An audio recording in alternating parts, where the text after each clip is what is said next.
Welcome to this meeting of the Board of Education.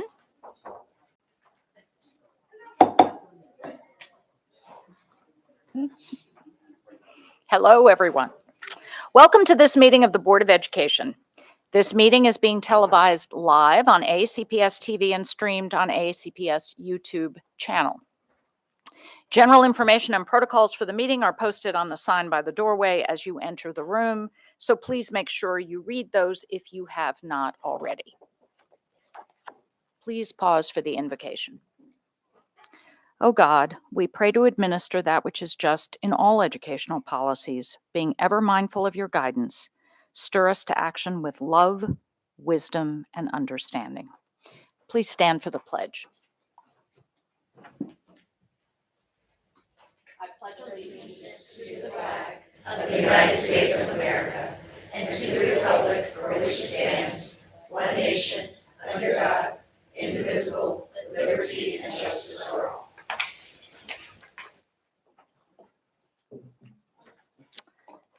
Thank you. That brings us to item 2.03, approval of the minutes. Do I have a motion? Move to approve the minutes as written. Second. Do I have consensus? Thank you. Item 2.04, establish agenda order. Do I have a motion? Motion to approve the agenda as written. Second. Do I have consensus? Thank you. We have no recognitions today for item 2.05. And before we go further, let me just say our student member, Mr. McGrath, could not be with us today. School requirements called him away. He is, after all, still our student member. So that brings us to item 2.06, Educator of the Month, and Ms. Ellis. Thank you.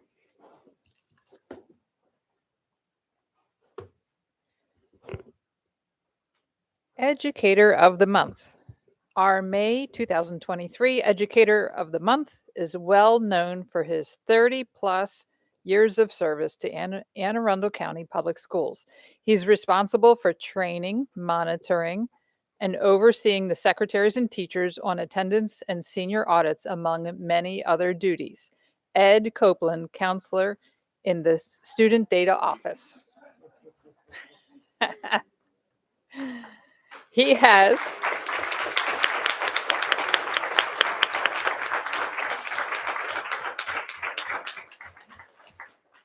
developed numerous data reports and queries to support requests from staff members. He has created over 50 reports in PowerSchool that allow schools more easily to keep track of grades, gradebooks, student schedules, and graduation requirements. His tireless efforts are done all with grace and humility. Everyone uses these reports, but few realize the energy and effort taken behind the scenes to make it all possible. He is simply a magician at finding ways to support others. Mr. Copeland was a school counselor, and in 1998, he was asked to join the data team for a one-year trial. He has seen many changes in his 25 years in student data.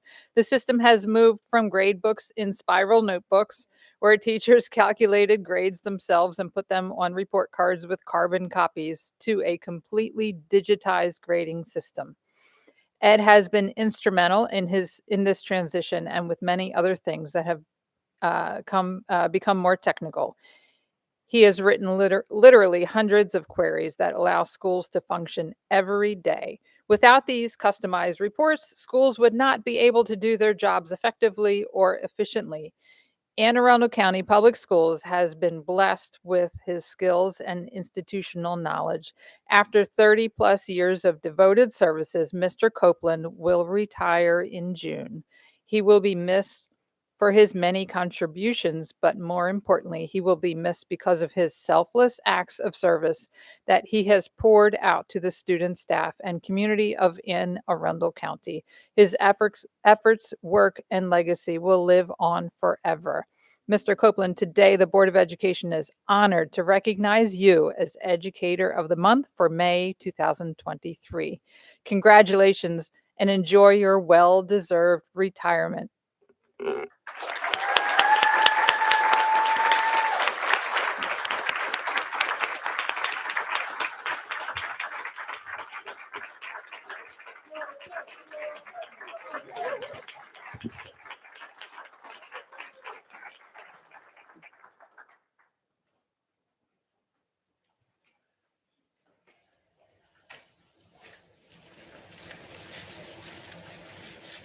This is for you. You don't want to fix that permanently to your office because you'll be enjoying it at home soon, right? Yeah. How exciting for you. So congratulations to you. Thank you for all that you've done for our students. Why did you think you were here today? I thought I was here to honor Tony Anzaloni's retirement. 20 years later. I was a little suspicious. Yeah, I had a feeling from that response. And who's here with you today? My wife is with me. The Office of Student Data is with me. The rest of the Office of Student Data. My replacement is here. Oh, Can I have a minute? what's that? May I have a minute? Oh, would you like to say something? Absolutely. Dr. Bedell, my name is Edwin Collier Copeland Jr. My father came here to Anne Arundel County in the 1950s as a teacher from South Carolina. In the early 60s, he was at Annapolis Junior High at the time. He came to the Board of Education on Green Street in the mid-60s. He worked on Green Street overlooking the Annapolis dock in what we used to call the last century personnel. Hired many teachers. He was in this building when it opened. And I remember as a child, I was probably about 11 years old, we got to visit this building the day before it opened. And I remember walking in, the whole building was wide open. Open space seemed like a good idea in the 70s. So did the Chevy Vega.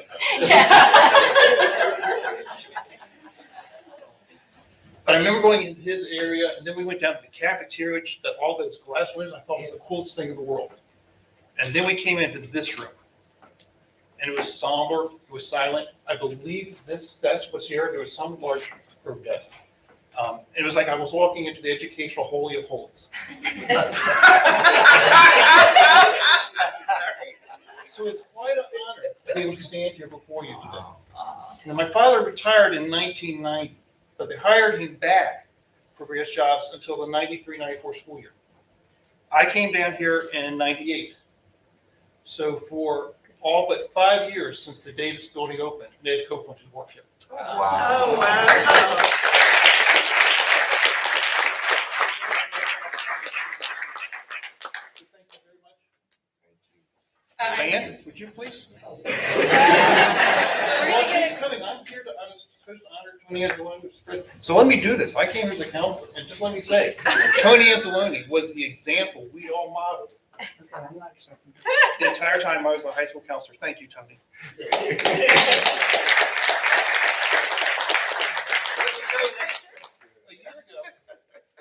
A year ago, Diane won the same award. So these are going to go side by side.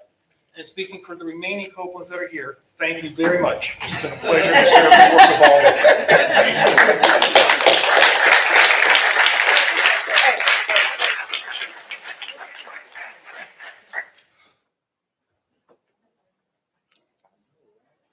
Thank you, Mr. Copeland. Thank you for everything.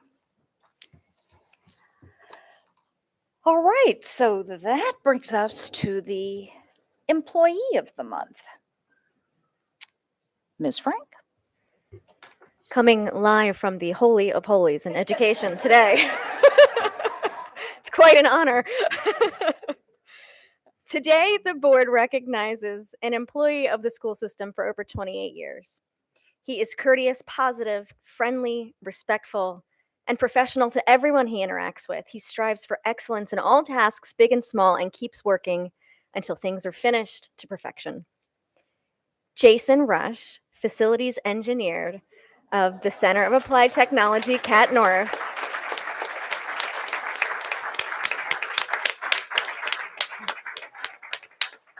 Mr. Rush is the first to volunteer when anyone needs help. He checks in with the customer after completing even the smallest task to make sure everything was done correctly, and he goes above and beyond to keep the building in perfect shape.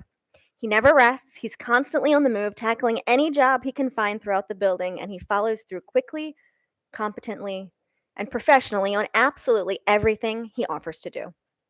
Jason's contributions to the positive environment of the Cat North don't stop with keeping the building running like a well-oiled machine.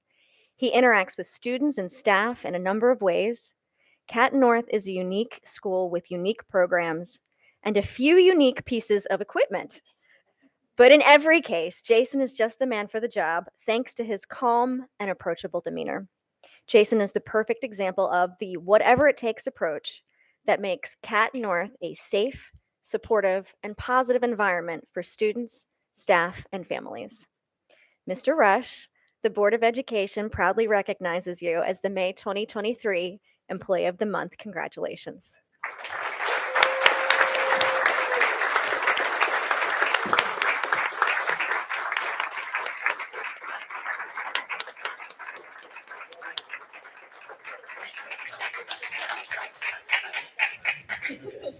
Oh, you can actually hear you. How did they get you here today? Well, they said it was something to do with a new school being built, but I'm more impressed that my family was able to keep this a secret. When I seen them come out the door, I'm like, wait a minute, this is not. Yeah, and you know, my daughter, who was supposed to be taken out of school because she was not feeling well.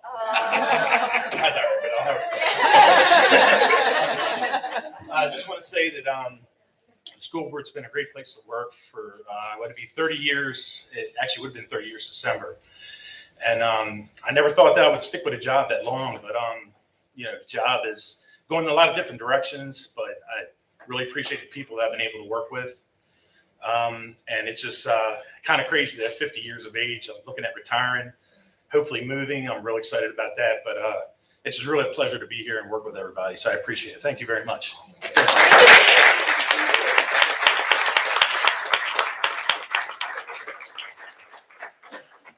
We can still talk about the new Cat North. Yeah.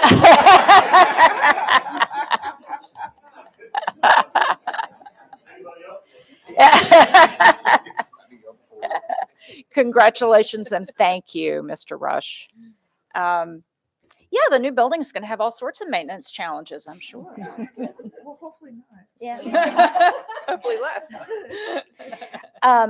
So that brings us to item 2.08, Volunteer of the Month, Ms. Dent. L.R. Noss told us that every day, in 100 ways, our children ask, do you hear me? Do you see me? Do I matter? This month's Volunteer of the Month answers yes to all those questions for the students of Lithicum Elementary.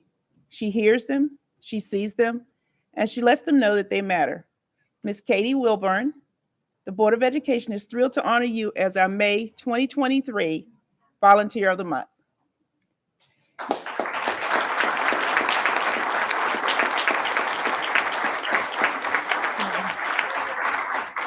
Ms.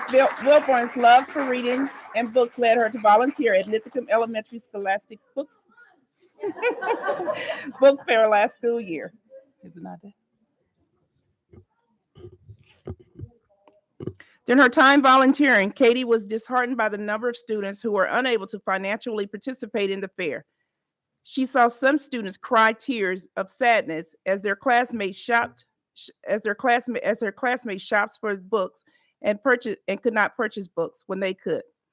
Katie also witnessed several teachers spending their own hard-earned money to pay for students in their classes to purchase books so that they would not be left out. This year, Ms. Wilburn enthusiastically stepped up to the chair as the Scholastic Book Fair. She worked closely with media specialists to coordinate, plan, and execute the event. Katie not only sought out volunteers to help support the book fair, but she also took off every work day to help students shop. She also encouraged teachers to create book lists so that families could purchase books to support their classroom libraries. More importantly, Katie wanted to be sure that she could answer those students' questions. I hear you. I see you. You matter. She created a fund called Terrific Tigers to ensure all students at Lithicum Elementary were able to purchase books during the book fair. Katie advertised the funds to our local community and raised over $900. Working with teachers confidently, she identified students, and the Terrific Tigers supported over 50 students, as well as ensuring that every teacher received at least one book on their wish list. Media specialist Michelle Malwini shared her appreciation with us, explaining how Ms. Wilburn was there every step of the way. This includes being present at the book fair from open to close all 7 days, as well as staying late for a family night event. As previously noted, she took many responsibilities from lining up volunteers and restocking merchandise to training volunteers on the cash register. Most importantly, she worked with hundreds of students to find just the right book. She did all this with a smile on her face, just like the one she has today. Her kindness to students at Lithicum Elementary is an example for us all. Ms. Katie Wilburn, thank you for seeing and hearing our students and letting them know that they matter.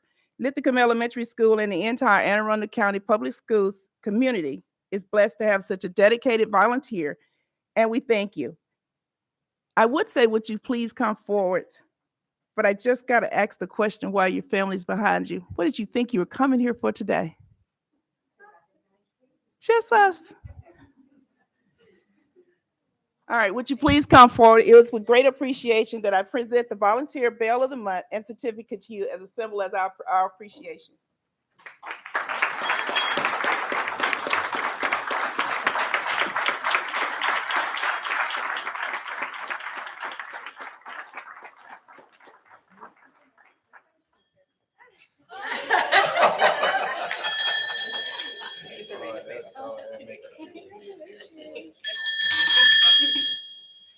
It's addictive, isn't it? Oh, thank you. Thank you for this. Thank you, Sandy, for bringing me and convincing me to go to lunch with you today and take time off work.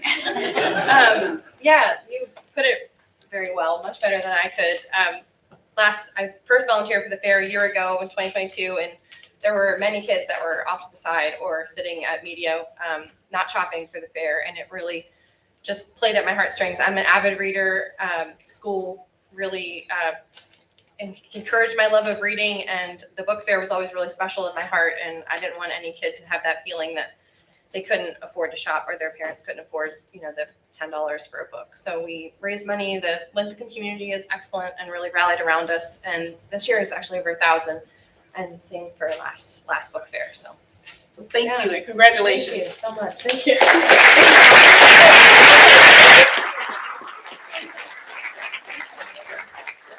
I hope someone still takes you to lunch. So we will take a brief break for photographs in the front lobby and reconvene after that. Thank you.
This brings us to item 3, public comments on agenda items. We have no one signed up for public comment on agenda items today.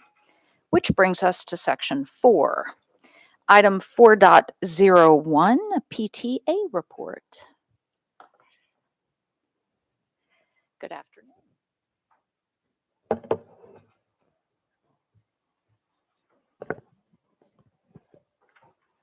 Good afternoon, President Tobin, Vice President Silkworth, Dr. Bedell, and our members of the board. My name is Tamara Beeger. I am Vice President of ACCPTA, the Anne Arundel County Council of PTAs, and thank you for allowing us to speak this afternoon. First of all, I wanted to wish a happy Teachers Appreciation Week and Staff Appreciation to all of our employees, all of our staff members. We can't thank our teachers and staff members enough for all that they do for our school, for our students, their hard work and commitment to our students and families. This past few weeks, we attended 2 community events. The Mead Cluster event was an amazing event that brought together the community. We gave away several books and coloring sheets for teacher appreciation, PTA information, and handed out goodies. We also attended the Anne Arundel County Mental Health Agency's Community Fun Day. There were a lot of great mental health resources from throughout the community looking to partner with PTAs within our county. So we're definitely going to be sharing those resources with our PTAs. The Free State PTA Convention and annual meeting is scheduled for July 28th to July 30th and will be held virtually. Registration is live and starts at $75. Registration information can be found at fspta.org. As a reminder to our PTAs, AACC PTA has 2 grant programs available for our local units. The first is to help with filings and other costs associated with staying in compliance with state and federal government.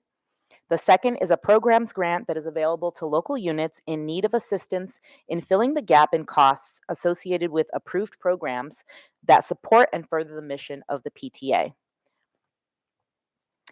It is with great pleasure that we present Caleb O. from Southern High School as our 2022-2023 recipient of the AACC PTA Future Leaders Scholarship. Through his hard work and dedication, Caleb has proven that he deserves AACC PTA's recognition and encouragement to continue his education efforts. Caleb will be pursuing a degree in pure mathematics and English literature at Harvard and wishes to become a researcher and educator.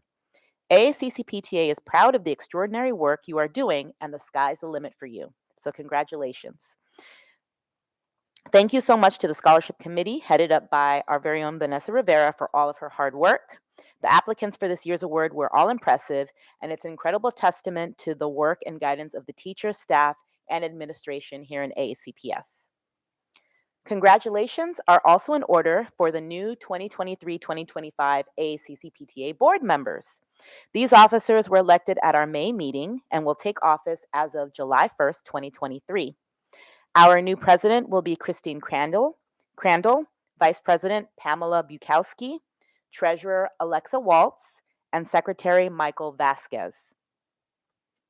And I wanted to take a moment to thank you all for allowing me to speak in place of Mallory when she's not available. Mallory could not be here today, and so she has a message she just wanted to give to the board.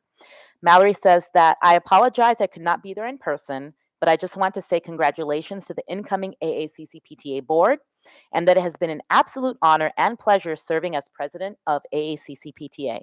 I have learned so much about education, equity, and leadership working with AACPS and local PTA units in this county. Thank you again for working with us, and I only hope the relationship between PTA and AACPS grows stronger with each year. Mallory. And that is it for the report. Thank you very much. Thank you, Ms. Beeger. Thank you for your service. Dr. Tobin. Oh, yes, Ms. Ellis. Yeah, I just want to extend our thanks, my thanks certainly, and please share that with Mallory as well. Thank you so much. All right, that item 4.02, the CCAC report, the representatives were not able to be here today to make that report, so that will occur on May 24th. That brings us to item 4.03, the president's report.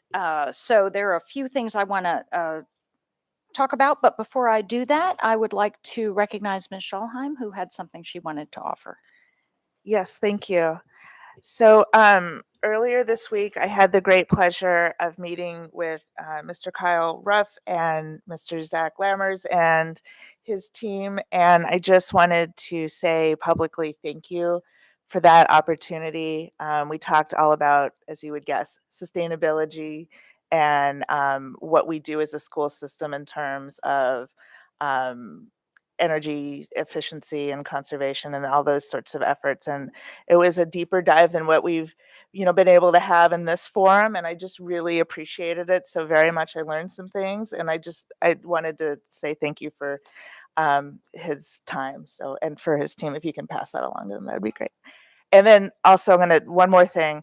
Last night at the Severna Park Middle School Spring Concert, I was asked by the band director to conduct one of the songs, which I haven't played a musical instrument in about 35 years, and I don't know how to read music anymore, but I did it anyway. It was a great honor, and I just wanted to say, once again, I've said it many, many times, but music education matters, and fully funding music education matters, and it was just a great opportunity. The kids were very understanding. We'll just leave it there. Was The it video a is Cure on my song? Facebook in case anyone wants to laugh. Okay, thank you. Thank you. Oh, yes, Ms. Ellis. And by the way, was that the Cure song? It was not a Cure song. Had it been, I would have gotten the You beat would. a little bit better. Yes, I did listen to it multiple times. Something overture. Sorry, Mr. Knox, I don't remember. But thank you. No, it was not. Were cannons involved? No, okay. Can I give a shout out to the Meade community for an amazing spring event? And my colleague, Ms. Dent, and I really had a blast there. I encourage people from other clusters to attend the next event to see how amazing it is. It would be great to see these events in other clusters, but it was so much fun. Students from every single school got up and performed, and it's just it's like a fair. It was so much fun. Thank you. Yes, this is a busy time of year, lots of very interesting things going on. So let me just mention a few I was privileged to attend over the last couple of weeks, along with, at times, some of my colleagues. On April 27th, Ms. Schalheim, Dr. Bedell, and I were able to attend the reception for the senior show exhibit, Elevate, which is for the first time at Maryland Hall. Beautifully displayed, remarkable artwork, and a huge thanks not only to the students, but to Ms. Dykstra and all of her team. Again, the arts are, not only do our students have extraordinary talents, but this is such a critical part of education. And like my colleagues, I'm devoted to seeing them fully funded, but I'm so grateful to see what comes of the incredible work our students do. And that same day, actually, at Mills Parole, the city of Annapolis held an Arbor Day event with tree planting and amazing performances by the STEP team and others at Mills Parole, which was a fabulous, fabulous day. Thank you to Principal Rogers and all the staff there, and to Mayor Buckley and the staff of the city for contributing that to our school.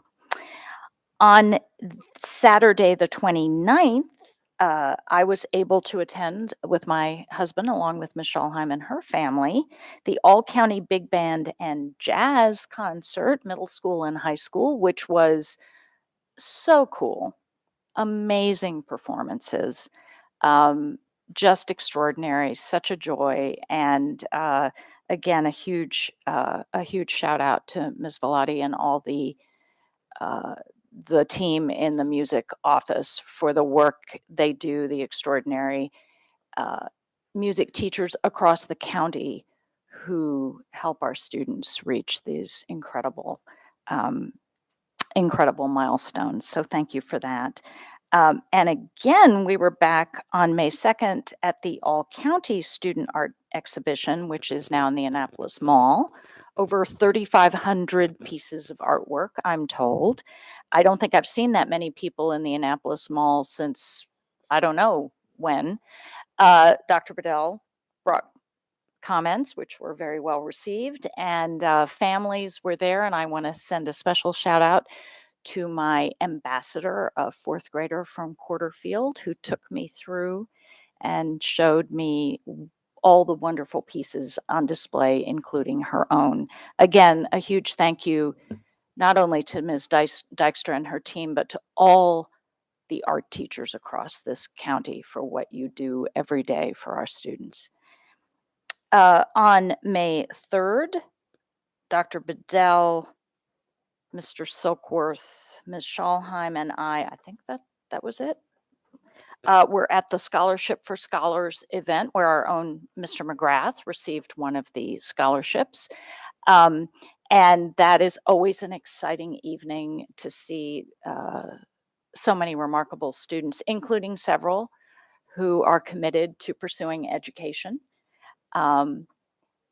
walk across that stage and really demonstrate incredible levels of achievement and excellence. And finally, a special joy for me, I had the opportunity to attend both the Expo and the Elementary Innovators of Science and Engineering Challenge Awards on May 4th at, which one was it? It was the middle school where it was held this year, and I'm forgetting. I'm sorry? Marley. It was Marley. I kept wanting to say Magathy, and I knew it wasn't Magathy. Thank you, Marley. And incredible students, third, fourth, and fifth graders who clearly have such a love for science fostered by their teachers. Some amazing projects. I actually saw when I toured the expo a tricycle which has been set up with a dustpan in the front so that you can both do your bike ride and pick up trash at the same time. I saw someone, a young man who developed a chewing gum that serves as toothpaste when you're camping, and some other incredible things. So thank you to Dr. McMahon for her wonderful talk with the students about her love of science, and Ms. Howard. You all shook a lot of hands that night, but there were some terrific students and terrific teachers. And so again, thank you to all the science teachers across the county for everything that you do. So that's what we did over the last couple of weeks. Yes, Ms. Corkadell. One other mention was probably just not on your list. So I wanted just to note congratulations and the opportunities that we'll all be looking forward to for our families in need. When we, Ms. Schalheim, Dr. Tobin, and I had attended, went down to the food bank in Anne Arundel County.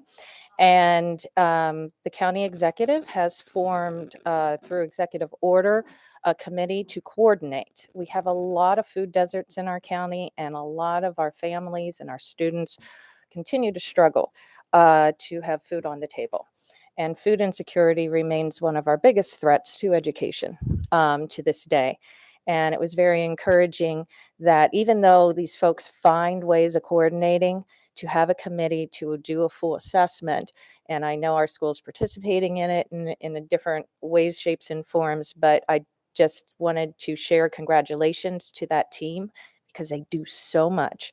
And I personally just am looking forward to seeing some of the outcomes, which are happy, healthy students and staff. So. Thank you very much, Ms. Corkadell, for that reminder. That was, I kept having this feeling I was missing something, and you got it, so I appreciate it. Thank you, thank you. Yes, that's an amazing development and the kind of partnership that's desperately needed.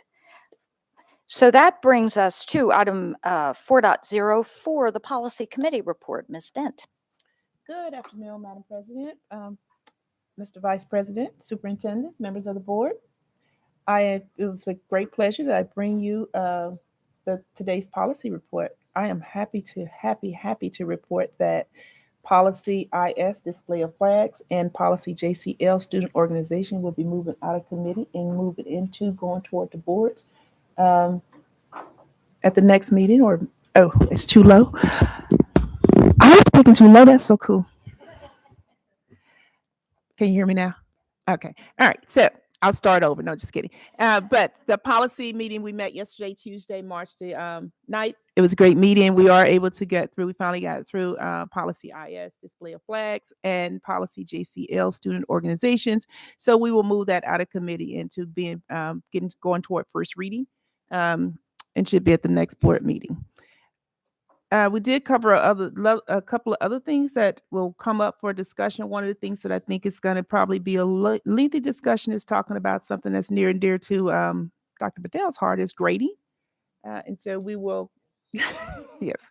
So that's going to be a little bit more detail. And just for the good of the order, I will tell I've gotten quite a few emails, and this is more for the people that I'm getting emails from, is that it is not my fault. I am still talking to the president about the Parents' Bill of Rights. So we'll continue to work on the Parents' Bill of Rights. We'll continue to do internal controls, internal processing.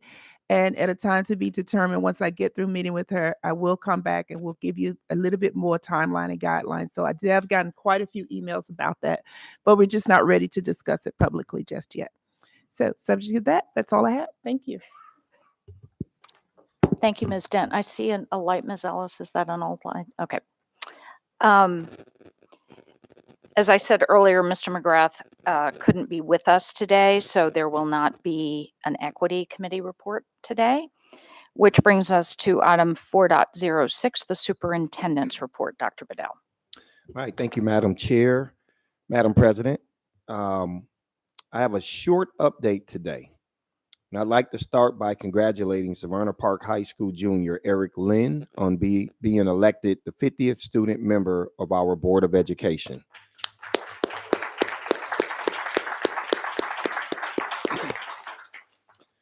We are very proud that our school system is the only local school system in the nation with a student member with full voting rights. Eric was elected by members of CRASC, and after appointment by the governor, will begin his term on July 1. We're hoping to have as many of the 49 former student members of the board on hand for his swearing in as we can. So once again, we're extremely excited and look forward to having him here in this seat, representing many of our students that are matriculating through this school district. I also want to acknowledge and say congratulations and a job well done to our teachers. As you know, this is Teacher Appreciation Week. We also have appreciation that has gone on throughout the school year, whether it's for counselors, whether it's for secretaries, administrative assistants, the many employees that we have across this county that are doing a phenomenal job.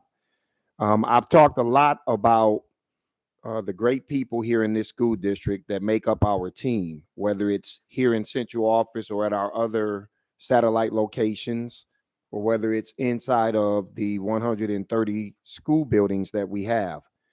But I also talked a lot about the fact that we must show our appreciation for them whenever we can, given the fact that it is becoming ever more competitive to fully staff school districts around the United States. Earlier this year, this board supported my team's, I would say my team's suggestion that we give all permanent employees a $1,000 bonus to recognize the additional work they were doing because of our staff shortages and other issues.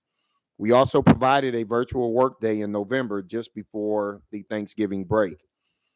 Today, I am proud to tell everyone that we will provide another bonus of up to $1,000 in June to all permanent employees and to all temporary employees who have averaged at least 20 hours of work per week since January 1st. I thank the board for supporting this move. I think it is critical that as we work on the pay gap disparities, we continue to show our employees that we value them. And this is one way we can do it. I told our employees about the bonus in an email a short while ago, and our HR team will provide all the specifics to them soon. It's important to note that the funding for this bonus will come from accrued savings, just like the one in December. So thank you, President Tobin, members of the board, for your support, and most importantly, thank you to our employees for everything they have done this year. You heard a number of comments from several board members around the activities that they have attended over the last month or so. And we know that those activities and the products that were created are not possible without the dedicated faculty and staff that we have here in Anne Arundel County Public Schools. So we definitely want you all to know that we value everything that you're doing. And Madam President, that concludes the superintendent's report.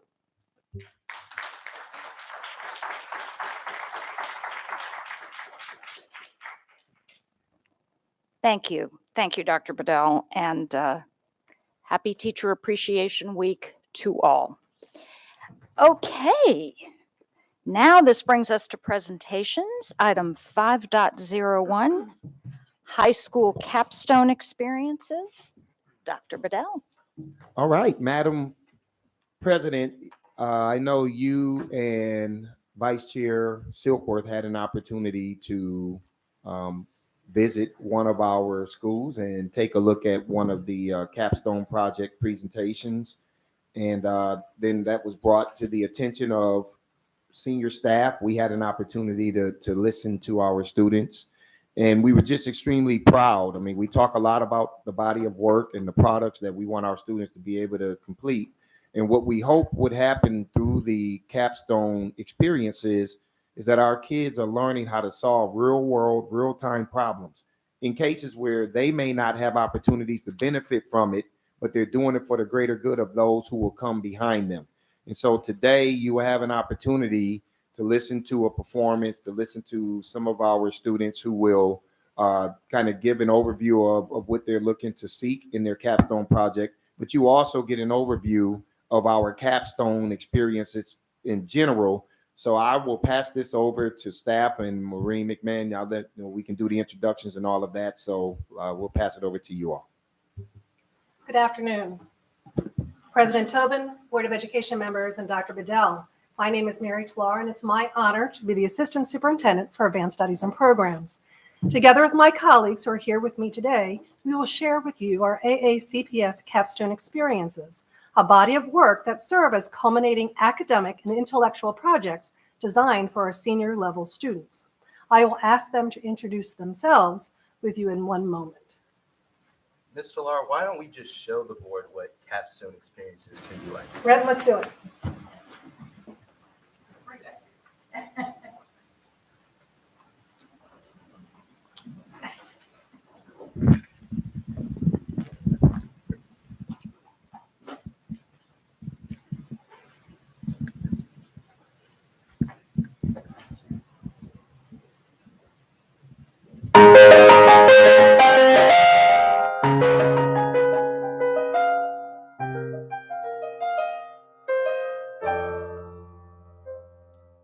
What's your definition of it? How's it make you feel?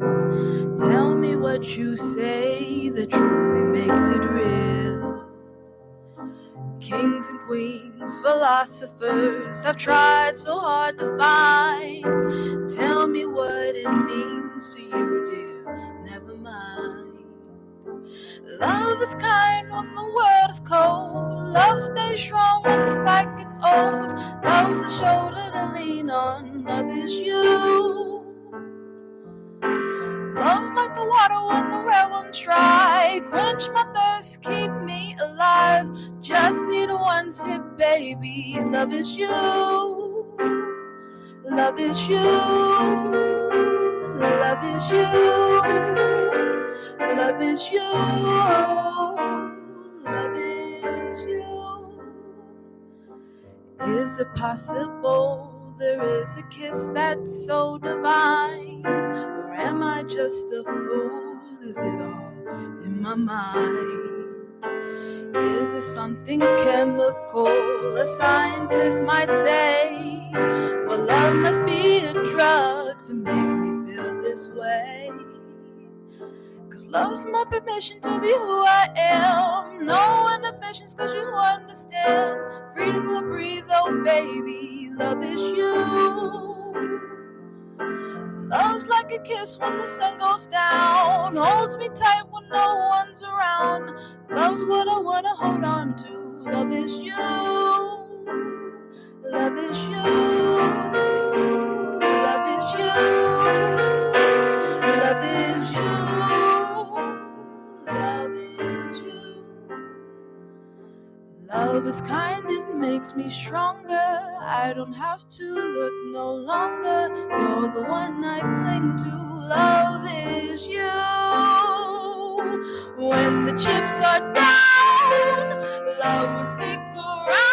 Oh, I'm so glad I found love is you.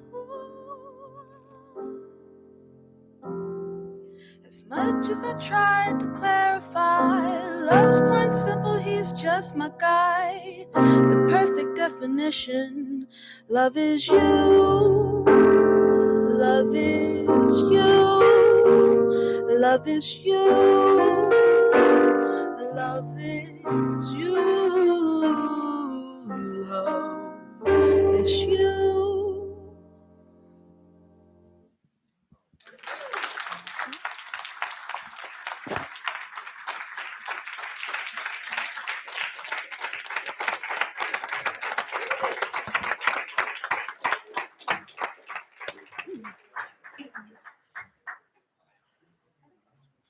Many thanks to Zena and Breton, our performance capstone musicians from the vocal and piano paths in our Apex Arts Magnet program at Broadneck High.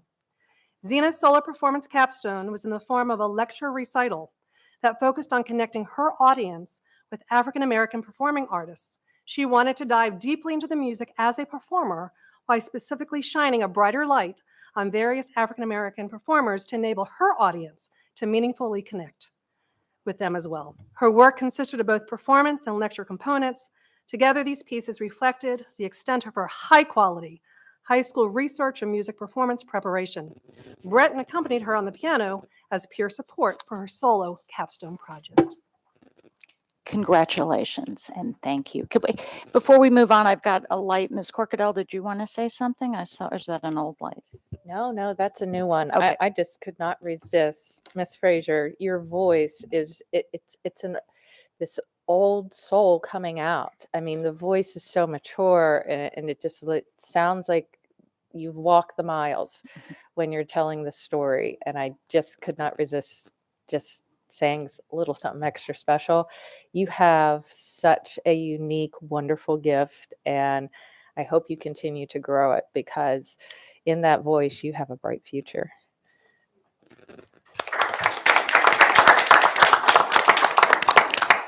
Mr. Silkworth? Thank you, President Tobin. I have a question for you. Why do I not have a golden buzzer?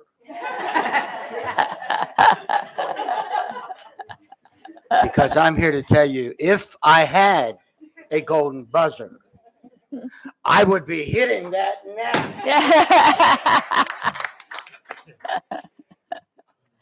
That was superb. You've now had a small taste of the power of the AACPS capstone. Zena and Breton have set the bar very high for today. My colleagues will now introduce themselves, and then we will take you behind the scenes to help you understand the who, what, when, and why of our AACPS capstone experiences. Dr. McMahon? Maureen McMahon, Deputy Superintendent, Academics and Strategic Initiatives. Ryan? Good afternoon. My name is Ryan Sackett. I'm the Coordinator of Career and Technical Education. Hi, I'm Michelle Weisgerber. I'm the Teacher Specialist for Signature Programs. Let's begin with how capstone experiences fit into the work of AACPS. One component of the mission of Anne Arundel County Public Schools is to nurture and educate all students to be well prepared for career entry, community engagement, and college. Our capstone experiences align with this mission and the first and second driving values of our strategic plan. As Mrs. Jackson would often say, understanding history is key to understanding the opportunities of today. As such, it is important that we share how the AACPS Capstone experiences began. Simply put, they started as a design component of our new STEM Magnet High School program back in 2008. Capstones were purposely included in the first STEM high school course of study to offer a place for senior students to think critically and creatively and solve challenging, relevant, and authentic problems in the world around them, while growing their personal and professional confidence and independence. In fact, Mr. Sackett was a young STEM teacher when the first capstones were launched. As Ms. Tillar noted, although we launched capstones in the STEM high school magnet programs long ago, capstone associations today extend to all our magnets, as well as many CTE and signature program classes and pathways. These exist in all of our high schools. They are also purposely integrated into many of our AACC dual enrollment programs. Some students even work with mentors on independent capstone projects. We have a wealth of academic, community, and industry members available to be mentors to support students based on their unique passions, interests, and needs. So, successful capstone experiences build the skills that help prepare students for modern careers, college, and eventually to live independently in society as caring and contributing citizens. We see capstone students, no matter which type of capstone they choose, engaging and practicing goal setting and planning, time management and research, teamwork, collaboration, content, concept, and idea development, media literacy acquisition and data analysis, all while polishing skills in planning and public speaking. Based on student interests, teacher expertise, and unique programs or pathways available in each high school, the type and assortment of capstone experiences do vary. The range of capstone experience types are noted on this slide, and we'll highlight them individually later in the presentation. So, you know that capstones exist everywhere. Let's take a spin around Anne Arundel County and see our capstone students in action. Let's learn about some of our students who are engaged in competition-oriented capstone experiences. Annapolis High School's Maryland Math, Engineering, Science Achievement Club, or MESA for short, offers students an opportunity to engage in real-world engineering design. Students research, invent, iterate multiple times, and then present their unique products and findings at regional and state-level competitions. In fact, Annapolis High School MESA team, led by seniors Nathan, with their app inventor team of students Mariana, Maria, Alacia, and Dane, will be going to Johns Hopkins University's Applied Physics Lab to complete at the state level next month. Chesapeake High School's STEM-related co-curricular First Robotics Club, student leaders Veda, Jenna, Shayna, and Jace were challenged to build a large robot, approximately 4 feet tall and 120 pounds, to engage in various field tasks at local and regional competitions. Not only did the team design and build a working robot with the support of community stakeholders and industry mentors, they also fundraised, managed all elements of the planning, design, and build process, and even designed their club team's brand. Most importantly, students learned the unique dynamic nature of the teamwork and project management skills needed to engineer an industrial-sized robot that is able to be controlled to accomplish multiple tasks. Many of these students have plans to study engineering or computer science after high school. Through Skills USA, a national organization committed to ensuring America has a skilled workforce, Cat North students Kasia and Christian from Northeast High School and Amir from Meade High School collaboratively competed and brought home a gold medal in the Agriculture, Food, and Natural Resources Challenge with their Grow with the Flow project. This capstone highlighted the use of hydroponic systems as sustainable growing methods to eliminate the stress on the farmer and community while increasing food security in given areas. Southern High School students in the CASE program worked on projects from their capstone course to bring to Future Farmers of America, or FFA, competitions. Students Julie and Megan both worked on equine-related research projects and experiments.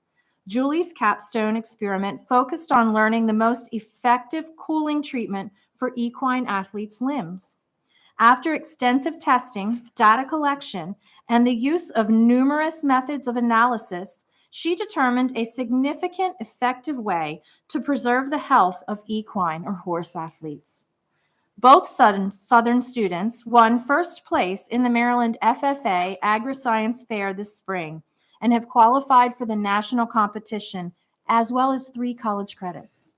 The fair's judge noted that these students produced excellent research that should be published. Let's look at Old Mill High School students Nicholas, Caleb, Adelina, and Akeem, who participated in the Architecture, Construction, and Engineering, or ACE, mentoring program with professionals from the construction industry. They met weekly to increase their learning in architecture and engineering design, iteration, and implementation for actual buildings and interior spaces. With the help of their professional mentors, these ACE students worked to design a new cultural arts building at AACC. The team then presented their work to teams of industry professionals at ACE's Skilled Trades Day earlier this spring.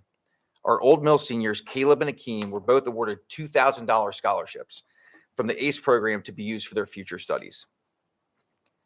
While many students across the county completed application-based capstone projects, today we will highlight 3 students who work specifically on STEM-based projects. Tiffany, a Glen Burnie High School BEMA Biomedical Allied Health senior, and Jack and Ryan, 2 STEM students from South River, all participated in a STEMovation challenge through our partnership with the Fort Meade Alliance.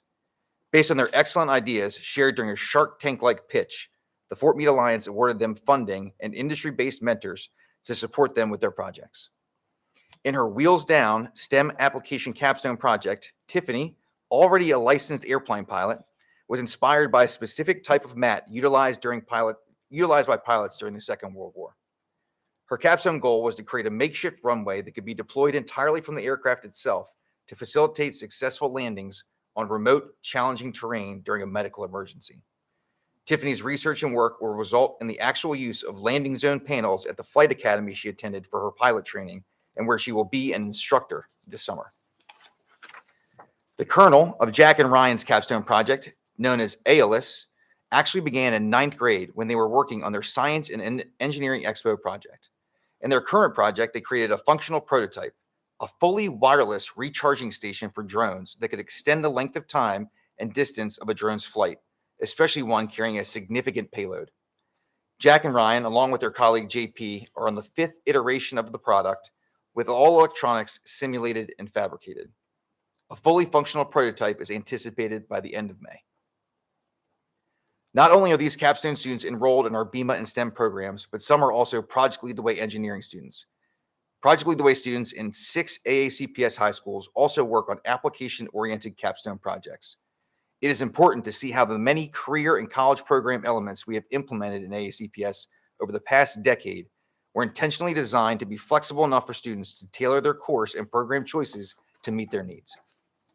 Through the Homeland Security Signature Program at Meade High School, specifically the Geographic Information Systems, or GIS CTE pathway, Charday is using her emergency management capstone to create a web-based marketing story and tool for the Homeland Security Program using the Esri platform, text, and data. Her GIS knowledge and GIS map creation and analysis skills are being put to the test in this capstone experience.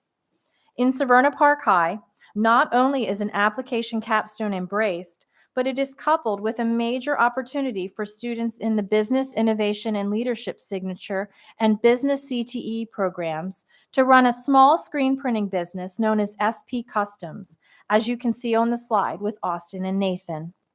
Students at both Meade and Severna Park can and often do earn AACC college credits as part of their signature and CTE pathways. As part of an 18-credit business management CTE pathway, Severna Park SP Customs students run a business that has generated more than $10,000 in profit since its inception. In this class, students take orders, create saleable goods, manage stock and materials, and fulfill orders using the state-of-the-art technology in their own in-person lab and storefront. As outlined in the Blueprint for Maryland's Future, internships and apprenticeships provide an authentic learning environment, career networking, and professional skill development opportunities, all within a real work-based learning setting, opportunities that are often life-changing for our students. As you know, AACPS has more students in registered apprenticeships than any other county in the state. This is primarily due to the 100+ students working in apprenticeships at NSA. Slowly, we are able to move more students into apprenticeships as businesses and government agencies open their doors wider to high school students. For now, however, we are doing well and have approximately 30 to 40% of our students enrolled in an internship or apprenticeship prior to graduation. We continue to work to grow these numbers. This year, Crofton High School senior Samantha is recognized as our very first AACPS student to earn her Child Development Associate credential. Specifically, Samantha completed over 480 hours of internship, passed the national CDA exam, and compiled an extensive portfolio and passed a 4-hour in-person professional development assessment while she was acting as the lead teacher in her internship preschool. She is now qualified to be the lead teacher in a Maryland preschool and will earn 7 college credits from AACC. At North County High School, through their International Trade Transportation, International Trade, Transportation, and Tourism Signature Program and CTE Pathway, Daniela completed over 164 internship hours at RNA Movers. During this internship, she earned dual credit at AACPS and AACC. After completing her internship, Daniela was offered a part-time position with RNA Movers working in logistics with the office manager.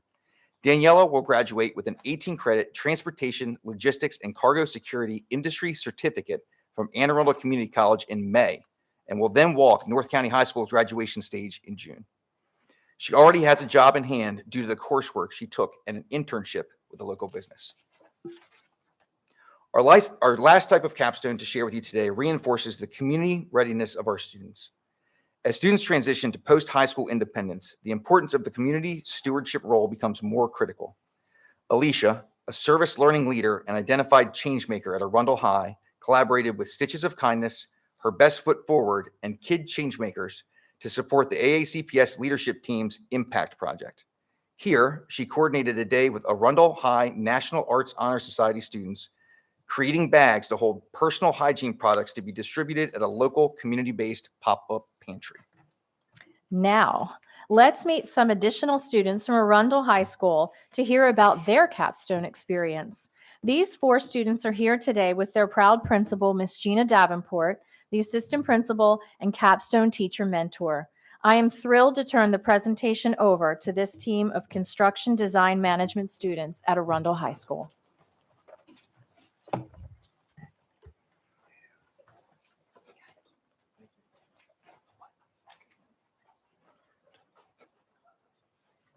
Hey, Devin.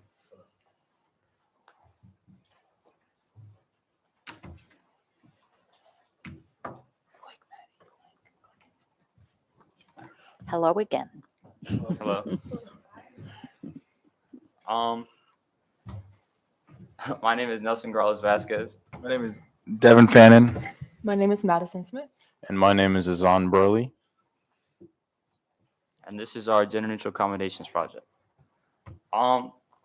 In our construction design management class, we have learned new things like using AutoCAD and Revit, but the best part about the class is the projects.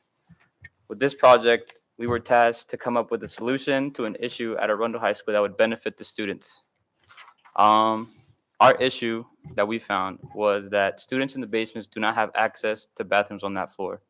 Arundel is a 3-floor building. Students in the basement would have to go to the 2nd level or sometimes even the 3rd level to find a usable bathroom. The only student bathrooms in the basement are in the PE locker rooms and are only accessible during changing times at the beginning and the end of class.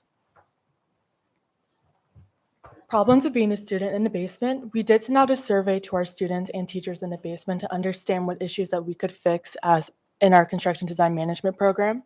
As Nelson said, the closest accessible bathroom is in F Hall, which is on the 1st floor of Arundel High School. However, due to unforeseen circumstances such as piping problems, it is an old building. Sometimes those bathrooms are locked for student safety. That way, we have to go to other restrooms that are also located on the first floor. However, those do take quite a bit of time out of the restroom, out of class time, which you will see on the next slide. Along with this, we decided to kill two birds with one stone. Gender-neutral students also in the survey have concerns that there are no privacy, that they have lack of privacy when it comes to changing for PE and classroom times. As of right now, they are only changing in the coach's office, which is one student per time, and it does, sorry, yes, it is as the quote below we did take from a student, only one person can change at a time, and it's very unsanitary in the coach's office, but we change it. So we decided to take these issues and come up with our gender-neutral accommodations project. From the table data that you see, there are around 210 students affected by these issues in the basement, which means that on average, 15 minutes to 16 minutes are taken out of class per period when a student has to use the bathroom, and this does not include usage time of using those restrooms.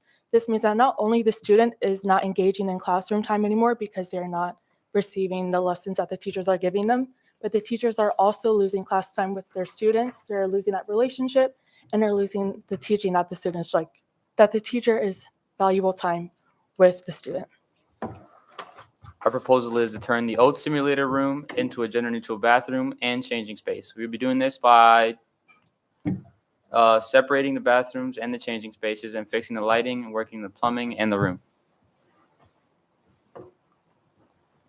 Some issues we have are that, as you can see in the picture, there's capsules on the floor, and we were hoping they'd be plumbing capsules, but they turned out to be electrical, and there's also extra desks that we could return to the warehouse or repurpose. This is another picture of the proposed bays. Like I said, there's many things in the room that we could repurpose or give back to the warehouse. And the capsules are throughout the room. The cabinets could be repurposed, the chairs, the desks, the ceiling tiles.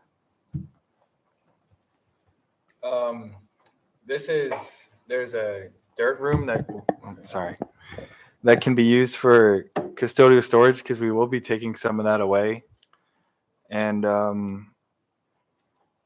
all the desks in there as well, and chairs as well, can be taken to storage or sadly thrown out because most of them are not really usable. And there are also lockers that we would be using that protrude out into the hallway, and it would create more space in the hallways for students to be able to walk. As you can see, in Revit, we created a 3D model of the proposed space. It's a 39 by 15 foot area. It has two doors on either side, and the biggest issue with the room would be the electrical, because on either side, the electrical is connected. So if you were to come in on one side of the room and turn on the light, it would turn on the light from both sides. So we want to split the electrical. This is our first iteration of the design, where we decided to try and, after a talk with our principal, Gina Davenport, and Miss Magazoo, as well as Miss Madden, she relayed to us that we didn't need the showers because students don't typically take showers in the school. And after hearing some feedback from some of the students, we learned that they wanted their own individual changing spaces. So that led us to our next design, where we decided to split up the areas into 5 separate changing areas, and we were going to spread it all throughout the room. But after hearing from Ms. Patz, we decided not to use this design because it's not ADA compliant. So we decided to swap to a new design where we would split it into 2 hallways, and you would walk towards and on either side of the 2 hallways, you would have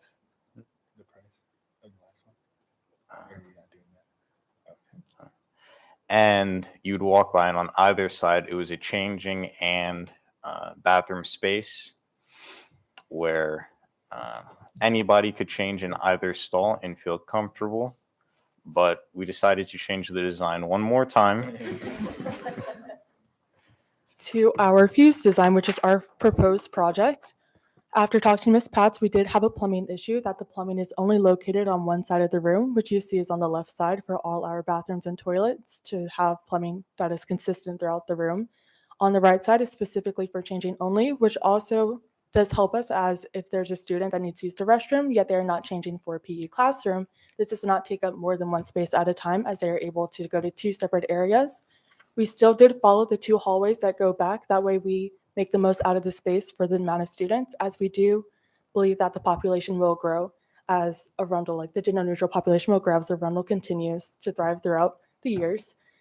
And to ensure that we have the most space usable, we decided that the ADA compliant bathrooms and changing rooms would be on the bottom. As you can see, the 4 on the bottom are all ADA compliant. That way they can have direct access towards the hallway, and hallway spaces do not need to be excluded or constricted due to the wheelchair necessities of the 5 feet turning area. Our rough estimate for materials only is around $3,000 to $6,000. However, we are aware that this does not include labor cost, and we are aware that we can use different warehouse resources that Anne Arundel County has, and also auctions that we're not aware of as well. Thank you for coming to our presentation and allowing us to come, Dr. Tobin, Dr. Bedell, Mr. Silkworth, and thank you for allowing us to present our gender neutral accommodations project. Thank you very, very much.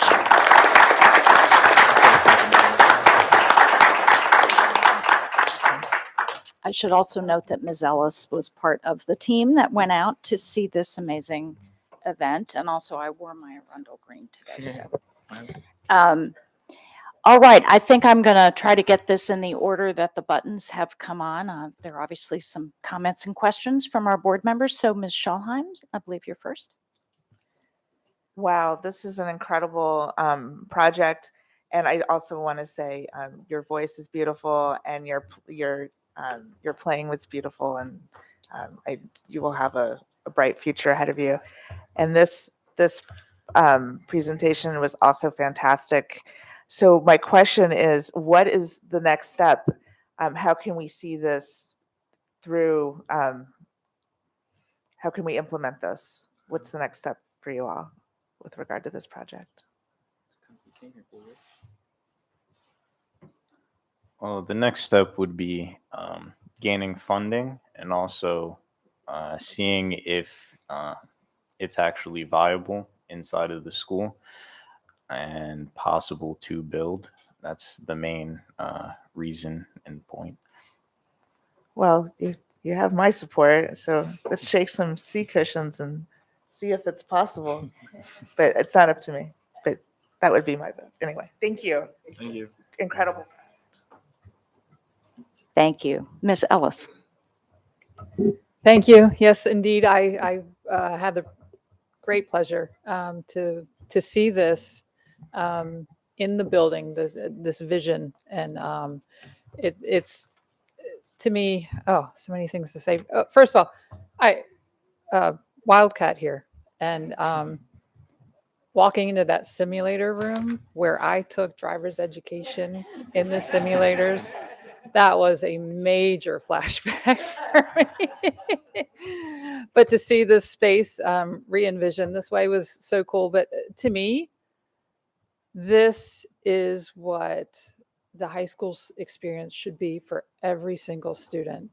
These students, I love the way you walked us through all these iterations, because this is what life is like, right, in the real world. And I did have the opportunity to ask each of you that were there that day if you plan to pursue careers in this area, and everyone seemed to, one way or another. You're way ahead of any student who just decides to major in something like this but doesn't have that real world experience. This is absolutely what the high school experience should be for, and even before high school. Students really want to be engaged. They're not just these vessels to walk in the door every day and absorb information and gain skills. It's much more than that. They need meaning, and this is so meaningful. Congratulations to you all. I think you have done so much work here that it is the foundation, for a project that truly could come to fruition. Congratulations. Thank you. Thank you. Thank you. Mr. Silkworth. Thank you, President Tobin. So, first of all, I'd like to thank Dr. McMahon and the staff for the presentation about the Capstone experiences. It just is mind-boggling. It just proves to me what I already know, the great things that are happening in our schools in Anne Arundel County. It's just off the charts. So, I heard that the Capstone experiences are requiring students to think critically, solve challenges to relevant problems, while developing career skills. So, Arundel Wildcats, did the Wildcats think critically? Just that pause. I wanted you to be thinking about that. And I don't think I need to answer the question because everybody in this room and everybody watching already knows. Did they solve a challenging and relevant problem? Yes. Thank you, sir. And have they developed future career skills? Yes. So, this was absolutely superb, and we learn from our mistakes. We rethink continuously what we've done. We reevaluate, as you did, until such time that you're satisfied, and you seem to be, with the final product. And so I just have to say to you, bravo. Bravo. And by the way, what a bargain. What a bargain. $3,000. And as Ms. Shaham said, boy, you have my support financially. What a bargain. And also, America's Got Talent, the judges only have one golden buzzer. I'm going to start a new tradition. I have a second golden buzzer, and I am hitting it for you all. Thank you. Thank you. Thank you. Yes, I'd just like to add my thanks and my congratulations to all of the students here today. So to our astounding performers, thank you. And it's amazing to see the Holy of Holies become a club. But it did. And that was just a beautiful performance. So thank you. And to all of you who I had the pleasure of meeting before at this, thank you for this. This is a beautifully done project. And I just want to add, I understand that it came out of your real world experience of the fact that it's kind of a problem to have a class on the bottom level and not have a working bathroom that you can get to. But you are doing something here that you will not be the beneficiaries of. You're doing it for the students who come after you. And that is extraordinary. And that is probably one of the most important things. You lay down tracks for the people who come after you. And you show them what it means to be somebody who gives to your community and to people that you may never meet and you may never know. And that's true of your performance, and that's true of this design, and it's true of all the work that is happening that we saw. And bravo to your teachers, who I know are people that you work closely with, you clearly have great affection for, and who inspire you. This is, as Ms. Ellis said, this is project-based learning. Unfortunately, we too often talk about activities-based learning when we think we're talking about project-based learning. This is project-based learning. And clearly, Anne Arundel County is doing a wonderful, wonderful job at this and producing extraordinary graduates who will only make the future better for all of us. So thank you all. I think I heard from some of the young people in front of us that the next steps are actually sort of in our court in terms of, money. But you certainly have my support for this project, and I would, if there's a CD forthcoming at some time, I would love to know about it. So, so thank you all. And are there any final comments? Well, there's a few. We're going to do a wrap up for you here, Dr. Tobin. So as you all captured, amazing learning is happening all across our high schools in AACPS with respect to Capstone. These students practice, hone, and showcase their career, college, and community-ready selves every day. So Capstones bring that authenticity back to themselves, their schools, their communities, the nation, and beyond. As you've heard and seen today, AACPS has already laid a solid foundation to achieve the many CCR goals outlined in Blueprint, especially those related to career preparation. In fact, we think we're ahead of our time with Pillar 3 CCR and CTE focused work. We have been planning for career, college, and community readiness through our course designs, program development, and the many partnerships we have nurtured with community organizations, businesses, industries, higher education, and government agencies. As we took the spin around the county, each slide of Capstone students showed the integration and interweaving of our many CTE, magnet, signature, and college pathways and partnerships. It is important to note, however, that although 34 high school seniors were highlighted this afternoon, we have 20 to 30 times that number who are actively participating in Capstone experiences or projects across our county. We have work to do, but we really do believe we are in good shape to move forward. So what's next for us? Well, we are certainly going to expand the array of high-quality Capstone experiences and the number of students who engage in them. But this is very important. This slide is very important. I know it's important to you, Dr. Bedell. There is movement around the nation to have students graduate high school with something called market value assets. These are defined as industry valued and recognized skills acquired in high school that create a more seamless transition from school to post-secondary ed or the workplace.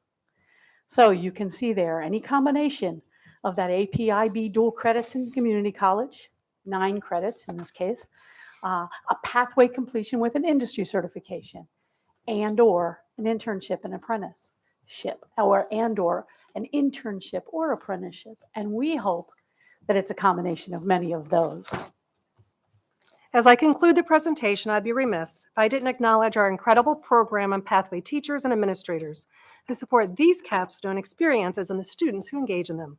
Additionally, thanks go out to our community stakeholders and partners who also support and mentor Capstone students. These experiences enable our students to create the wow, believe in themselves, and plan, I think as you said, Dr. Tobin, for robust future careers. This ends our presentation. We'd be glad to answer any questions at this time. Thank you for the opportunity. Thank you. Thank you very much. Dr. Bedell. As we wrap up this section, I know we have teachers in here who have worked with these students, and if you could stand so we can acknowledge you, because it was wonderful.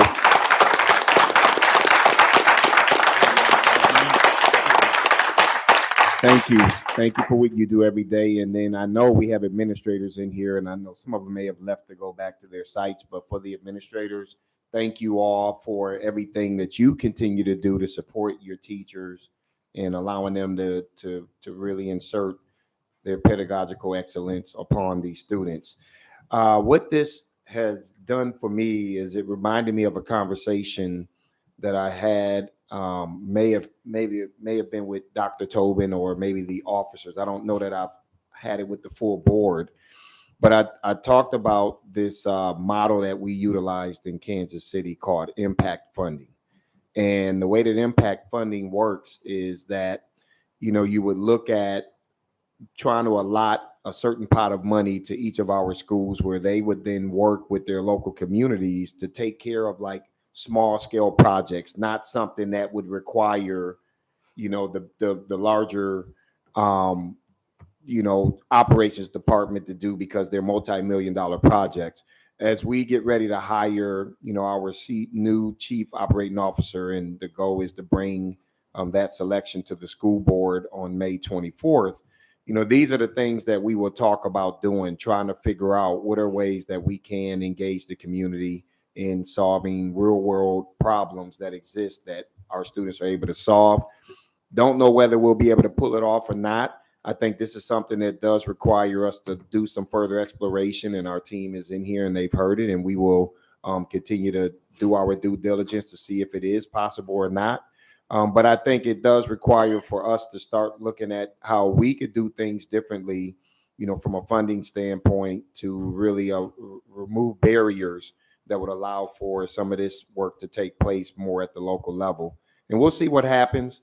And then to our two students who performed back here, I know they took a lot of work, a lot of practice, a lot of collaboration to pull that off. It was absolutely phenomenal. So I just want to thank you all. And I'm once again, I'm very proud as a superintendent to just continue to be amazed at all of the wonderful things that this school district has to offer for the 85,000 students that are enrolled. Thank you. Thank you, Dr. Bedell. Ms. Ellis. Yes, so I think we all agree on the value of this type of learning, and that this is the direction that education should be taking. I think the blueprint was really designed for this to happen. So it's time for us. Our job is to roll up our sleeves, and there's so many. Again, the blueprint was not intended to add to or pile on what's happening in schools. It's designed to transform our schools.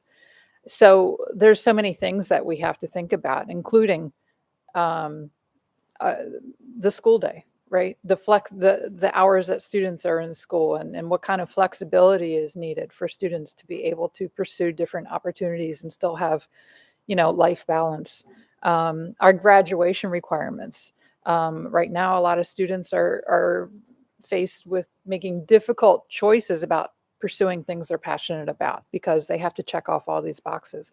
So these are just a couple of examples of we really have a lot of work to do in terms of state law and policy to really pave the way for high school to be more like this. I fully agree with you. You couldn't have said it any better than I would have said it. So thank you for that. And that gives me more assurance of, as we get ready to build out this strategic plan, the boldness that we want to have within that strategic plan to really see a lot of the tenets of Blueprint play out the way that it should to benefit our students. So wanted to say that. And last thing I wanted to say to our staff that just presented, thank you all, because I know it's also your work and your vision that has made a lot of this come alive inside of our schools. So thank you. Thank you. And there's another, Ms. Dent. Sorry. I'm sorry. I was late. I thought about it, then I decided not to, then I thought about it again. So you guys, and this is for the students. I know it's a great experience, but would you choose this as a career? Or did you think about pursuing this as a career? And no is okay. Yes. So each of you. Well, if I could we already asked you this question. Could you share with the board what your plans are? I think this will amaze them. I will be attending CCBC Canesville and enrolling in the construction management program, and also be playing baseball there. I have an electrical apprenticeship, but I also be attending AACC. I'm attending Salisbury this fall to major in urban planning and minor in construction management. I also have a electrical apprenticeship. I plan on going to BOE State University, and I'll be majoring in business and minoring in music. Well, dang. Well, it's only because he's going to stick around and hang out with me, though, right, Brent? I only ask you that question because it's great that we have an opportunity for you to see if the thing that you think you want to do you really want to stick with it? And I'm really, really excited that you all not only know what you want to do, you're heading in a direction to do it. And the last thing I have is I've never seen an apprenticeship that I don't like. I promote it because the apprenticeships not only get you the hands-on experience, but it also lowers the cost of that college bill. So kudos to both of the electrical apprentice, the gentlemen that are going into the electrical apprentice. Thank you. Thank you. So I see no more lights, so thank you all very much. Have a wonderful rest of your day, and we appreciate the time you took. Thank you.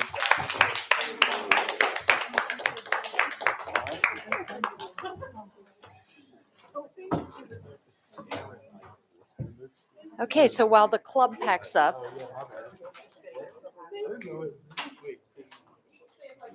Yeah, I was going to say, Mr. Kaufman, could you just do that at the beginning of every board meeting?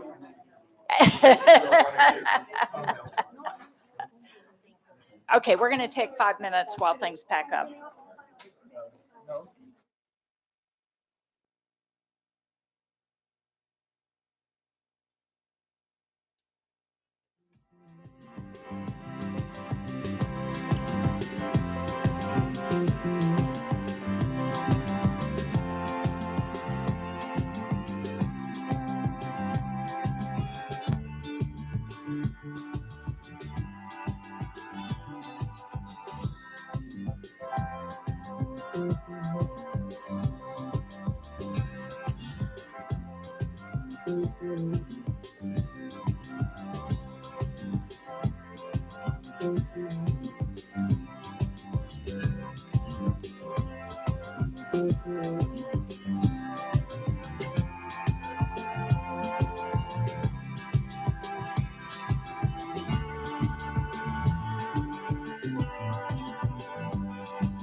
Okay, welcome back, everyone.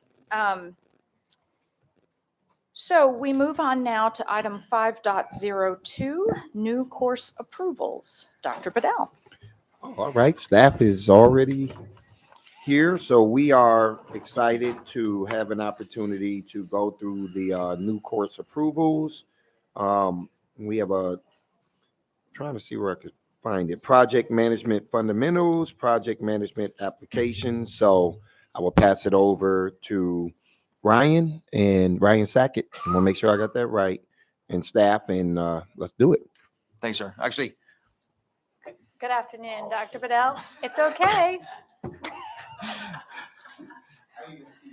It's perfectly fine. I'll try and get taller, I promise. But Ryan can. Good afternoon. For the record, my name is Nicole Howard, and I serve as the Director of Curriculum and Assessments. I am also joined by the amazing coordinators in curriculum and instruction. At the end of the presentation today, we will be happy to answer questions around these courses. At this time, I will have the middle school language arts coordinator and the coordinator of CTE introduce themselves. Good afternoon. My name is Autumn Baltimore, and I am the coordinator of middle school English language arts, also known as #surreal. good afternoon. My name is Ryan Sackett, the coordinator of career and technical education.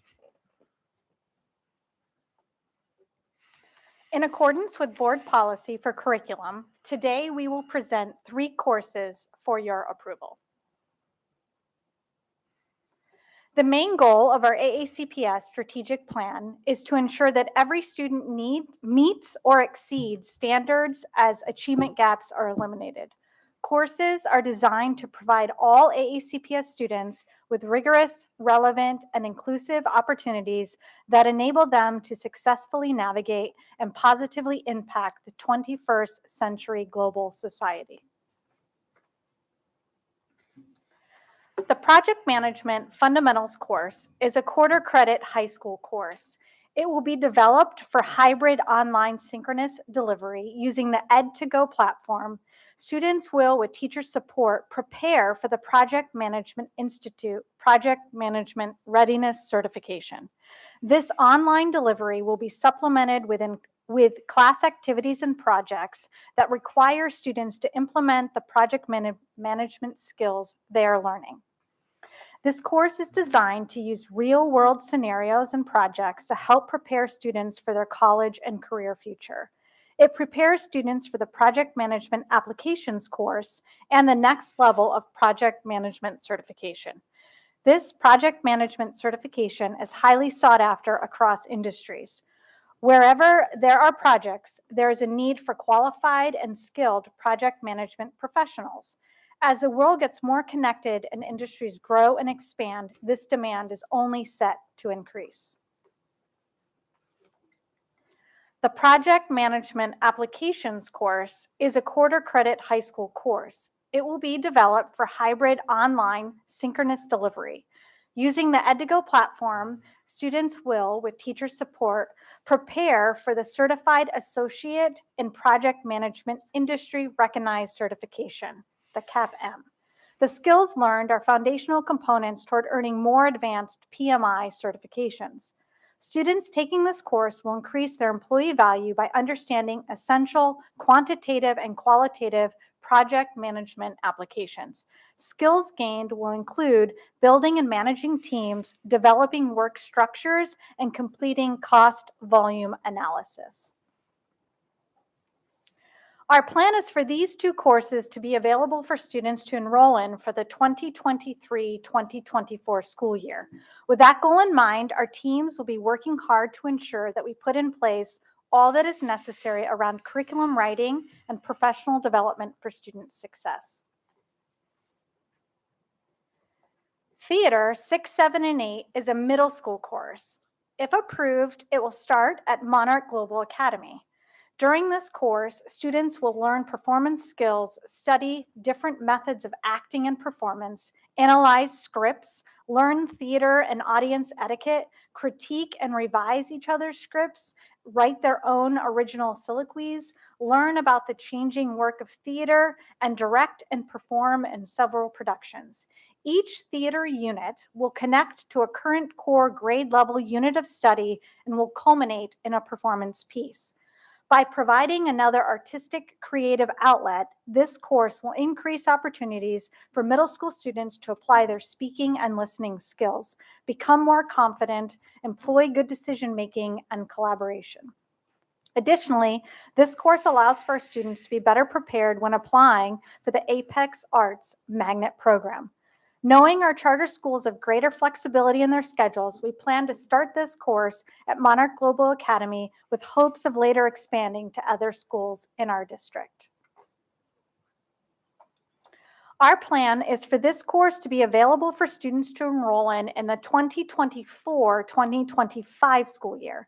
With that goal in mind, our teams will be working hard to ensure that we put in place all that is necessary around curriculum writing and professional development for student success. At this time, if you have any questions, please feel free to ask. Thank you. Thank you, Ms. Howard.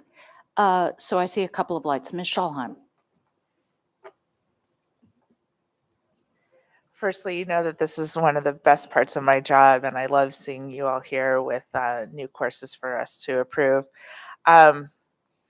So regarding what I heard about the Monarch one for the theater program, theater courses, I should say, which sound amazing.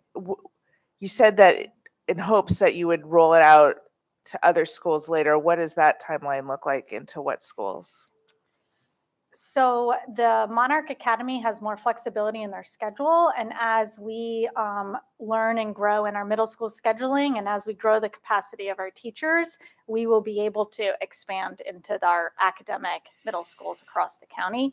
But right now, for the plan, it's to start there and tweak the curriculum and get things ready to go for the other schools. So is that like a 5-year horizon after you implemented this one school, or do you not know at all? So it really depends on the staff at each middle school and the staff's capacity to teach a theater course. Got it. And then the project management courses to which high schools?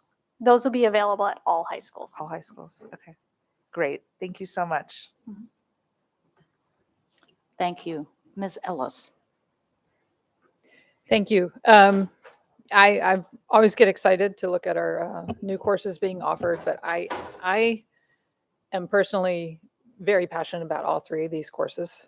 I've spoken many times about the performing arts and my family's involvement in it. I wish we could roll this course out across all middle schools immediately. This course is going to solve a real equity issue. Because there are many kids who are fascinated and passionate about the performing arts who are able to pursue that through weekend classes and productions and all of those sorts of things. And there's a lot of kids who don't have those opportunities. And so I think this is going to solve so many issues that we have right now, as far as students being able to then come into our high schools ready, whether it's ready to audition for a performance, where some kids are very experienced with that and others did not have those opportunities. And I also think it's going to make our Apex Arts, it's going to raise the level when we have more students who are trained in this way. So I'm very excited about this course. Project management. This is incredible. I am in the government contracting industry, and every project that we bid on has a project manager. And being in this area, in the DC area, the opportunities are endless. This is once again, another example of putting our students ahead of students from, other districts. So I fully support. And how is this, who's developing this course? So we're utilizing an online platform called Ed2Go. It's actually the same platform that the community colleges use to deliver their non-credit project management course. We're in discussion with the community college to see if they want to partner with us in delivering it. But it'll be, the goal is to deliver it through Ed2Go, which has been around for a long time, teaching this class with high degree of success. Okay, great. I'm definitely have my full support. Thank you. Yes, thank you. I'd like to add my thoughts to that. So similar to Ms. Ellis, obviously with regard to the theater, I've spoken that that's how I started my career as a professional actress. And so it's near and dear to my heart. And I agree very much about the equity issues of again, exposure for as many of our students as possible to the arts and to all the enrichment that's out there and all the possibilities that allow them to develop whatever their particular potential is. But I also believe, from my own experience and from research I've read, that theater courses are unique sometimes in their ability to teach some of the social emotional skills that are very needed right now and seem to be particularly crucial, at least right now in middle school.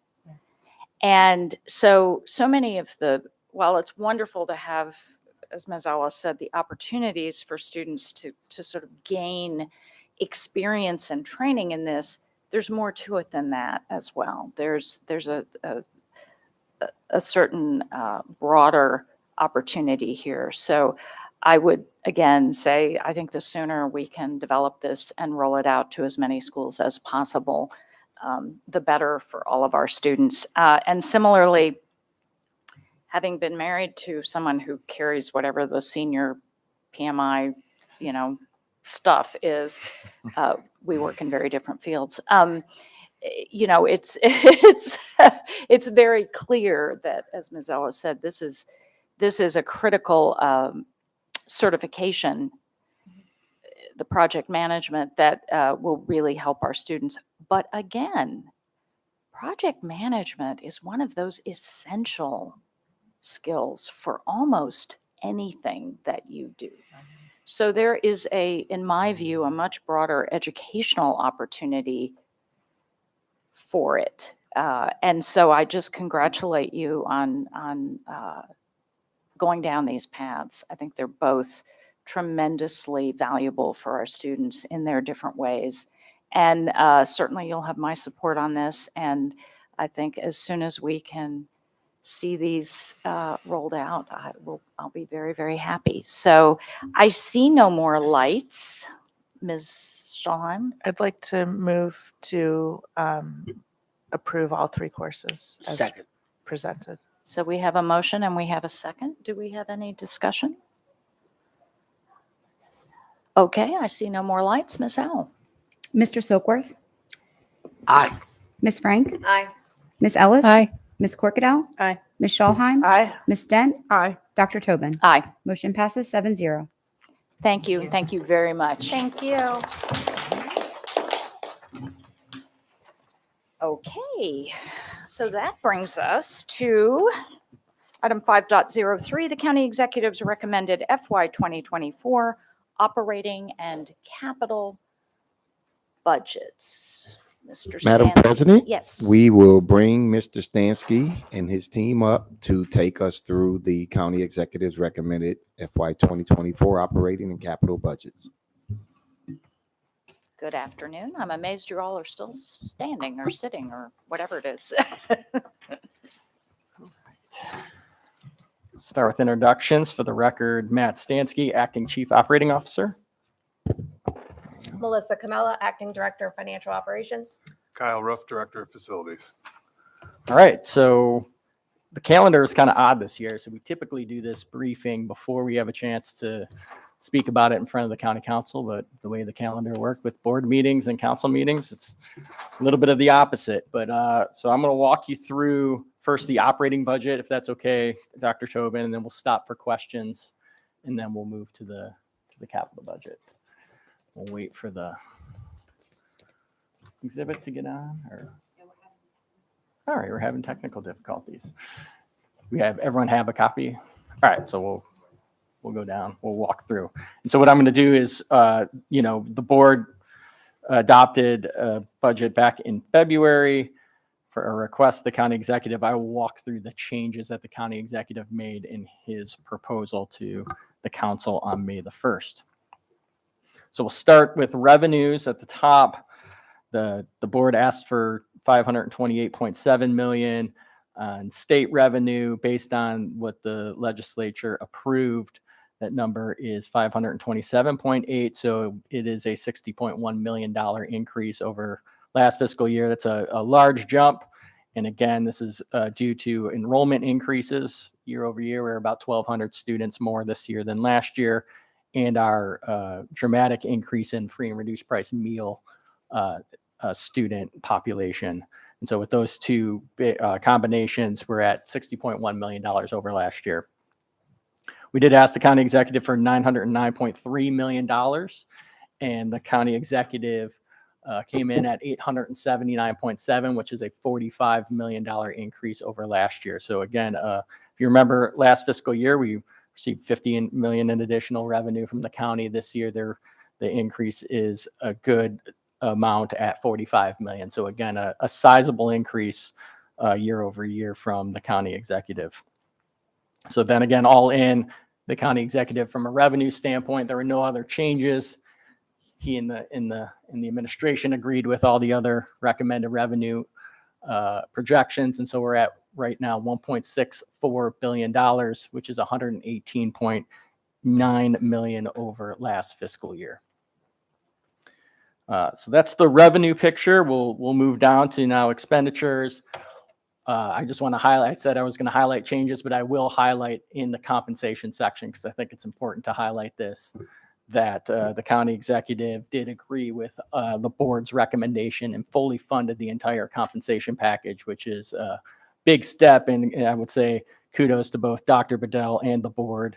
I think what that showed is the county executive's faith that, our prioritization is in the right place, and that he and the administration were looking to fulfill what, this board asked for in as far as what we felt we needed for our employees. So great news there. The first two changes, the county did, take a look at our vacancy rates and our turnover, and did recommend, and we concurred with it, an additional $3 million reduction in our budget to, recognize that we have seen over the past few years a lot of retirements and replacements with more junior faculty, and so that does allow for additional savings. So that $3 million is built in. Next one is, if you remember last legislative session, the General Assembly passed a new mandate for paid family medical leave for employees.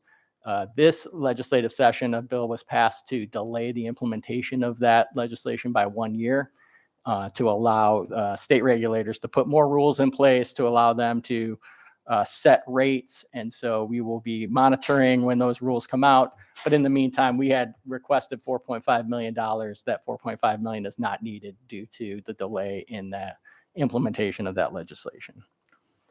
So moving down, our commitments were fully funded. One change in the blueprint mandate section, but that was, again, this is related to the state calculation of what will be distributed through the concentration of poverty grant to our community schools. And again, I'll remind the board, we currently have 15 community schools. Next year, we'll be adding 8 more. So we'll now have a total of 23 schools in this program. Going on next, changes here. We talked a lot about the ESSER funding cliff. This cliff is only going to grow as ESSER 2 expires in fiscal 24, and then obviously the bigger grant, ESSER 3, $108 million grant, will be set to expire in fiscal 25. So what we've seen here is we are able to at least self-fund 1.0 program specialist in the career and technical education area. And this is our computer science program specialist. So we'll be able to now fully fund that in the general fund. Next changes, the science of reading was not funded. But as I spoke to the council about this, there is a large investment in ESSER 3 in the science of reading. So I am not concerned about this reduction. I will be, we'll be looking at this obviously once the ESSER 3 grant expires on that. We did ask for $2.9 million in technology. We have been using ESSER funds to fund our one-to-one program, as well as provide mobile laptop devices for all our Unit 1 and 4 employees. And so we asked for 2.9. We were able to secure $1 million. So you will see this line item come up again next fiscal year, no doubt. But I will say this wasn't a change, and this is great. The last one, the virtual academy, was able to be fully funded in the general fund. And so now, rest assured, once the council approves, we will officially have this school funded out of the general fund and out of federal one-time grants. So that is great news for us. Moving down the list, we have no changes in the alternative education request. The constituent service liaison, unfortunately, was not funded in the county executive's 24 budget request. He did fully fund the early childhood requests. Moving down to English language development, we did ask for 19 teachers and 2 teaching assistants in the English language development area. County executive was able to fund 10 teachers, so he did cut 9 teachers and 2 TAs from that request. Next on the list that did not make it was Triple E at the Old Mill Cluster. So I think this is the one program we continue to struggle to get fully funded and move to all of our clusters. So I think, the administration is going to take a look at what we can do because this is probably year 4 or 5 now where we have asked for enhancements in this program and have not received them. And so we have to kind of go back to the drawing board and figure out what to do here. In the areas of recruitment and retention, the board did ask for 4 Right Start advisors, who are teacher mentors, that those were not funded in the county executive request, as well as 5 teaching assistants, and those were for kindergarten classrooms, as well as 5 permanent substitutes. Those were not funded in the county executive's request as well. On the social emotional front, happy to report here. Actually, we asked for 12 assistant principals. We typically get 0 from the county. We were able to secure in the county executive's proposal 6, which is awesome. Great news there. We were able to secure our 2 full-time now community ambassadors. And then for the rest of the social emotional positions, you can see we asked for 2 PPWs. We are funded for 1, 3 school counselors funded for 2, 4 school psychologists funded at 3, and then we did ask for 3 school social workers and a secretary for the office, and we were funded the 3 social workers, but we're not funded the secretary. Okay, moving on, we did have various line items in special education. I think what I will say here is, obviously you can see from the exhibit that none of those requests were funded.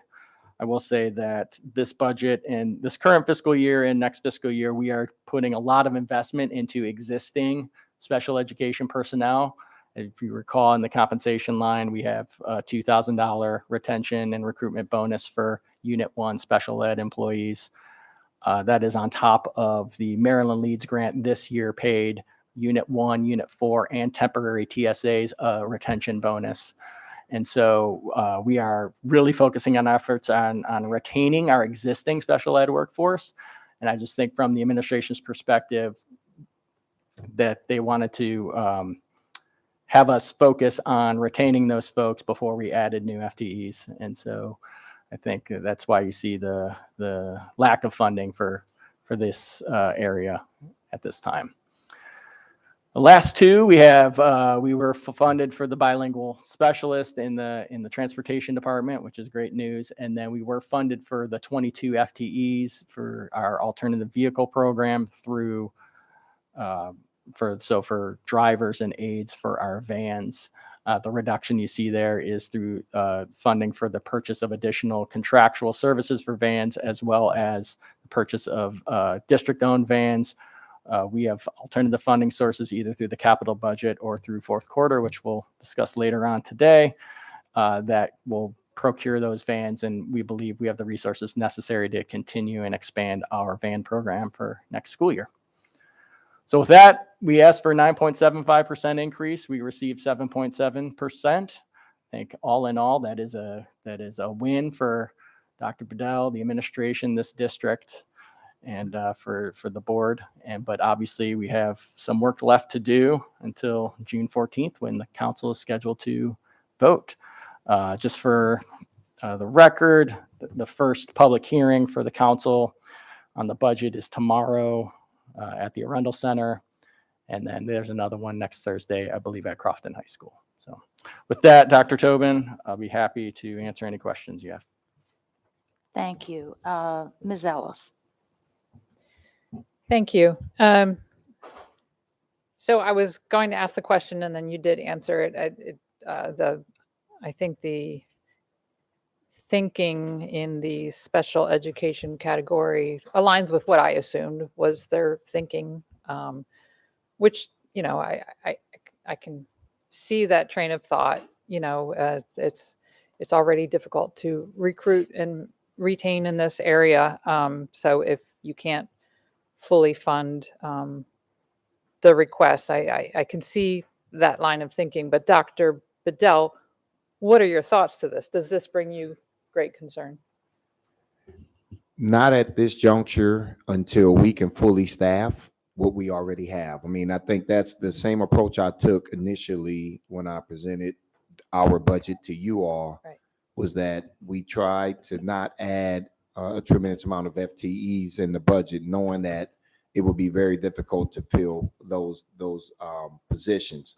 And we know right now with special education, the work that needs to be done to even try to convert other, educators who have general certifications in may also be an approach that we're going to have to take, just because it's just not a significant amount of them entering into universities and wanting to take that route. So we hope that the incentive will help a bit with that. But no, I'm not devastated by this right now. I think, as we shared in exec session about looking at the retention of teachers, the resignations or those that have retired, as we hopefully will begin to see more of a decline, then it'll be easier for us to continue to recommend making sure that we get the support for these FTEs, because the part of our issue is we're constantly finding ourselves having to fill with the people who are already here that are deciding to choose other career options. Mm-hmm. And that's like I said, that's along the lines of what I expected, but it is certainly reassuring to me that you're not. Yeah, no, if it was, I promise you, we would have fought and at least said, hey, we need some of these FTEs. But I mean, with the number of vacancies we have in that space right now, I need to get to 100% in those before, I'm able to really start asking for more. Great. So it seems to me overall, the county executive's recommendation is a real win for our students. It's going to provide much of what our superintendent and this board believes we really need. I have to bring attention to the constituent services position. That is the bang for our buck for that. That's such a small line item that is going to provide a tremendous service to the entire school community. One person will be serving the entire school community, and I just want to say over and over again that this position is for our school community. This is not for the Board of Education. This is the people's constituent services person. This is a person who's going to really help them navigate the system in a way that the board simply can't because of the various hats that we wear. So that's one thing that really brings me concern. Thank you. Thank you, Ms. Ellis. I think Ms. Corkadell was next. Thank you. Thank you, folks, for navigating through this and getting us to the part we are, to the place that we are. I think Ms. Ellis had asked the one question that I had and received the answer already. I had 2 questions, I guess. For the bonds that were approved by the state to the school system, refresh my memory, at some point when they come in, the county, they're received, and then they get amended into enveloped into our budget, correct? I just want to make sure that I understand that so, specifically. Yep. I'm going to walk through the capital budget in a minute. And so. Oh, okay. Well, then and don't, yep, then we we'll don't chat have to through worry about that. Yep. I thought this was all we're doing. Nope. Actually, I do want to make a public comment, though, about the constituent service liaison. We're about ready to undertake redistricting. And it's not just about one high school. It's holistically divided into 2. And one of the biggest concerns that people had during our time of crisis was our ability to reach out effectively. Our constituent base and our constituent interaction is greater than that of the council and is greater in relevance of quality. I found it very interesting that the council had expressed the necessity to expand their time commitment and their investment into the community in ways of constituency and responsiveness. The education agency for this county is larger than the whole of the rest of the county as it relates quantitatively, and I would argue qualitatively, because we're talking about our kids. So I think we need to change the mentality of better demonstrate how much value we put on the education compared to a pothole. Believe me, I worked in county constituent services. There is great value for that. But the needs have changed over the last 5 years. And I don't think I would recommend the format that I was involved in just a mere shy 5 years ago. We have gone through the exercise of learning the hard lessons that our residents are part of our community.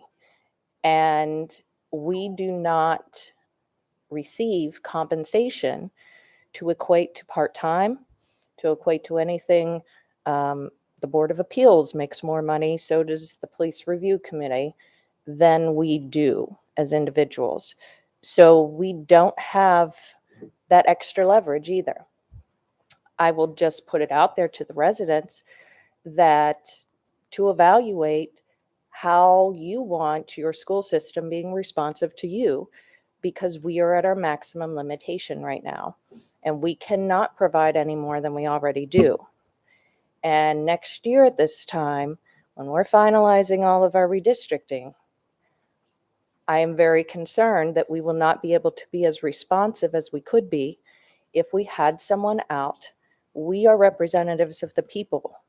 And if we are limited in our ability to access those people regularly, consistently, and be responsive, we are limited in how transparent and interactive we can be.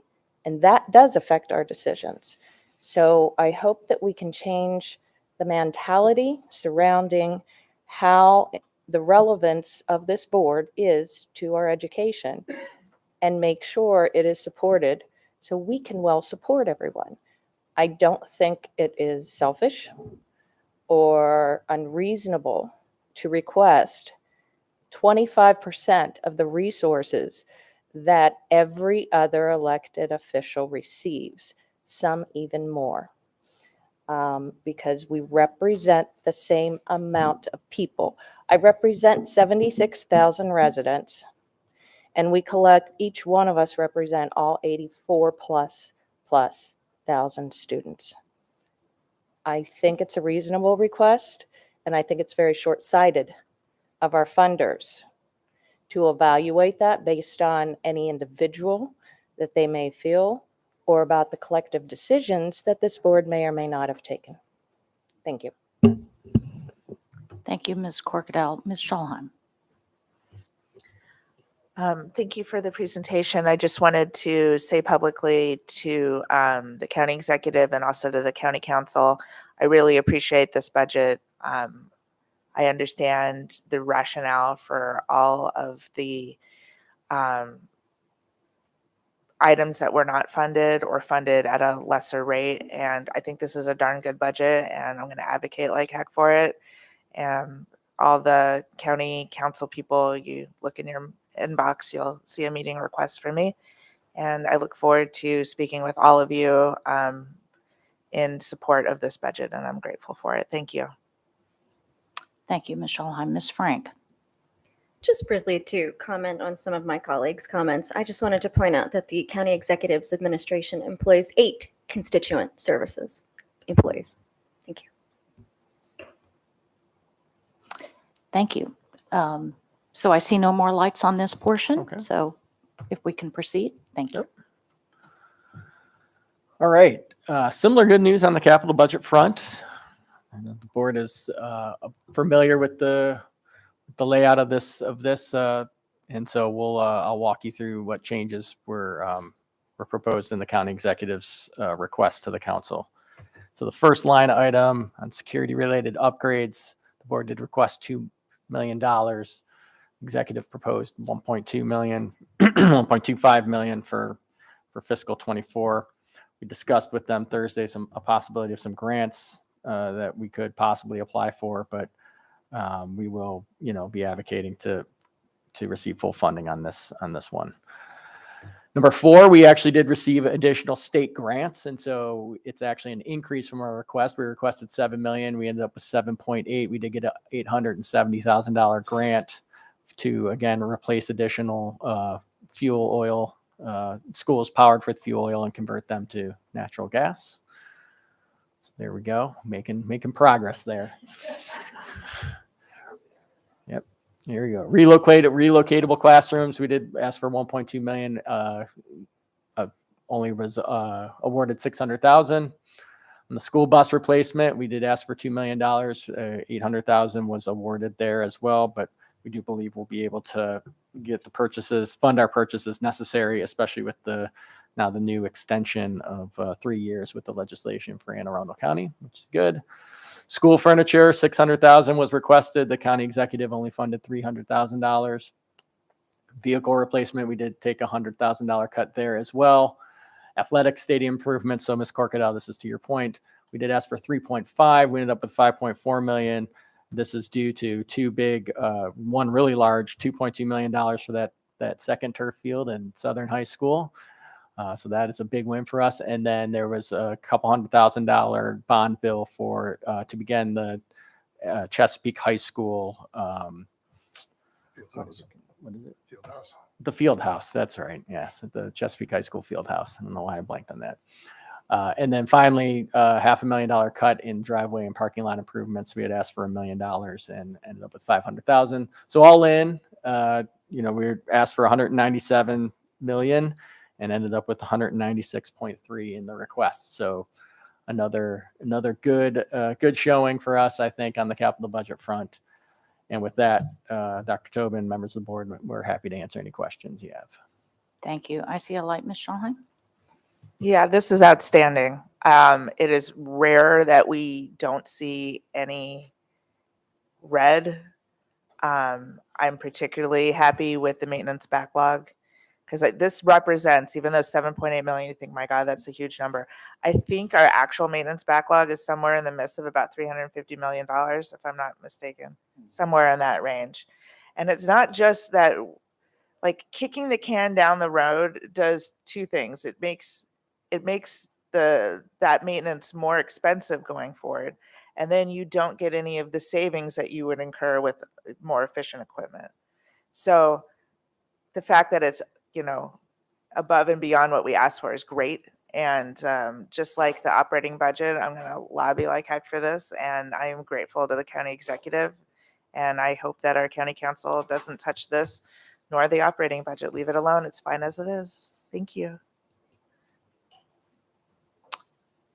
Thank you. I see no more lights. Well, thank you, Mr. Stansky, Mr. Roof, Ms. Camillo, for the incredible work that you did. The turnaround, I know, had to be rather quick to put all this together for the county council, and we truly appreciate it. And thank you for the excellent work. Thank you.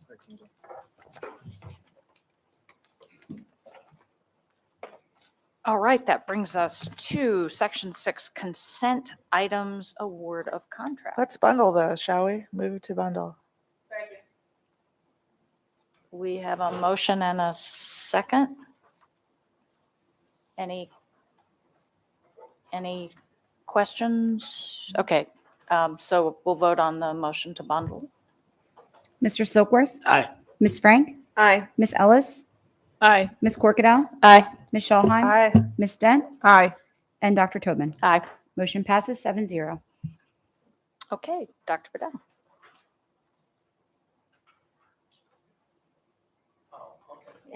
Yeah, I'm like, man, did y'all? All right. We just. So the superintendent recommends that the Board of Education authorize the award of contracts under the consent items numbered 6.01 through 6.12. So moved. Okay, we have a motion and a second. Do we have Ms. Corkadell? Yeah, a quick question. So I've been doing some spot review on this stuff, and the interaction on the student side, are they actually doing the book and the materials and stuff, because there's like questions and everything else, so they're actually checking things in electronically? So the interaction in other words, are there textbooks? It's just that it's an ebook and all those questions and interactions. Is that how they're learning all of these courses, or is this in addition to other textbooks?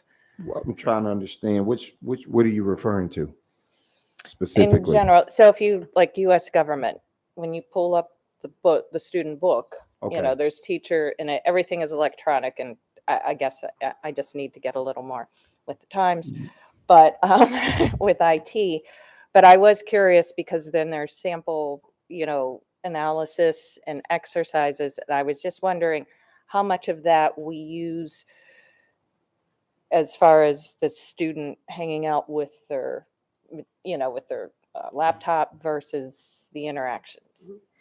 It's teacher choice at some level, right? Mhm. We adhere to the curriculum, Mhm. and then these materials would support the curriculum. But what teachers are allowed to do is, in many cases, they design their lesson plans based on the teaching materials, and then sometimes the students use those materials at home via Brightspace or other mechanisms, and sometimes they use them in school as one of many resources. And then sometimes they are the core of a lesson. So it really depends, but it's a good question. We try to help the teachers use the materials as best as possible, because these new materials, they have the ability to annotate. Yeah, Students, that's what I was that's the- looking at. And, oh, and so I was just curious, like, how much of that are we leveraging? Because that's a third party, right? Right, and it's And one we of don't the- always do that. Right, it's one of the things we're doing this summer. We're leveraging the PD for teachers to really help them understand that the new materials that we're purchasing have the ability for students to listen in English and Spanish, have the ability for students to annotate. They can move pieces of the text around. I mean, it truly is a new day in the ability for students to own their own learning. Yeah, because there was some really good point, when I was looking at it, and I was going, wow, is that what our kids Yes, are doing? they Because can do it. I still have my old government book, Right. sitting in my shelf, and you would be looking up like the bill, the amendments, all of that stuff. So It's a this little was a easier good to do all example. that now. And so now the focus is on the synthesis, the real learning, which is wonderful. Correct. And it seems like there's multiple angles that it's hitting from. And if you add in the teacher part of Mhm. it. Okay. Yes. Great. Thank you. Thank you, Dr. McMahon. All right, I see no more lights. Ms. Howell? Mr. Silkworth? Aye. Ms. Frank? Aye. Ms. Ellis? Aye. Ms. Corkadell? Aye. Ms. Schalheim? Aye. Ms. Dent? Aye. Dr. Tobin? Aye. Motion passes 7-0. Thank you. Taking us to Section 7, action items. Item 7.01, administrative personnel appointments. Dr. Bedell. Madam President, the superintendent recommends that the personnel listed on the attached sheet be promoted and or appointed. So moved. Second. Okay, we have a motion and a second. I see no lights. Ms. Howell? Mr. Silkworth? Aye. Ms. Frank? Aye. Ms. Ellis? Aye. Ms. Corkadell? Aye. Ms. Schalheim? Aye. Ms. Dent? Aye. Dr. Tobin? Aye. Motion passes 7-0. Thank you. Item 7.02, personnel. Dr. Bedell. Madam President, the superintendent recommends that the board approve the actions as stipulated on the attached sheets. So moved. We have a motion and several seconds. I see no more lights. Ms. Howell? Mr. Silkworth? Aye. Ms. Frank? Aye. Ms. Ellis? Aye. Ms. Corkadell? Aye. Ms. Schalheim? Aye. Ms. Dent? Dr. Tobin? Aye. Motion passes 7-0. Thank you.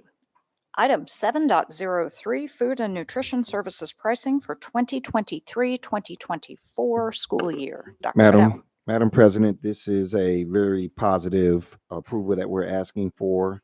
The superintendent recommends no increase in the food and nutrition services pricing for the 2023-2024 school year, and we have staff available if needed. So moved. All right.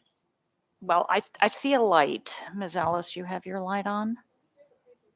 Yeah, I was going to say, I think we want to hear. Yeah. I don't think so. I think it's just, yeah.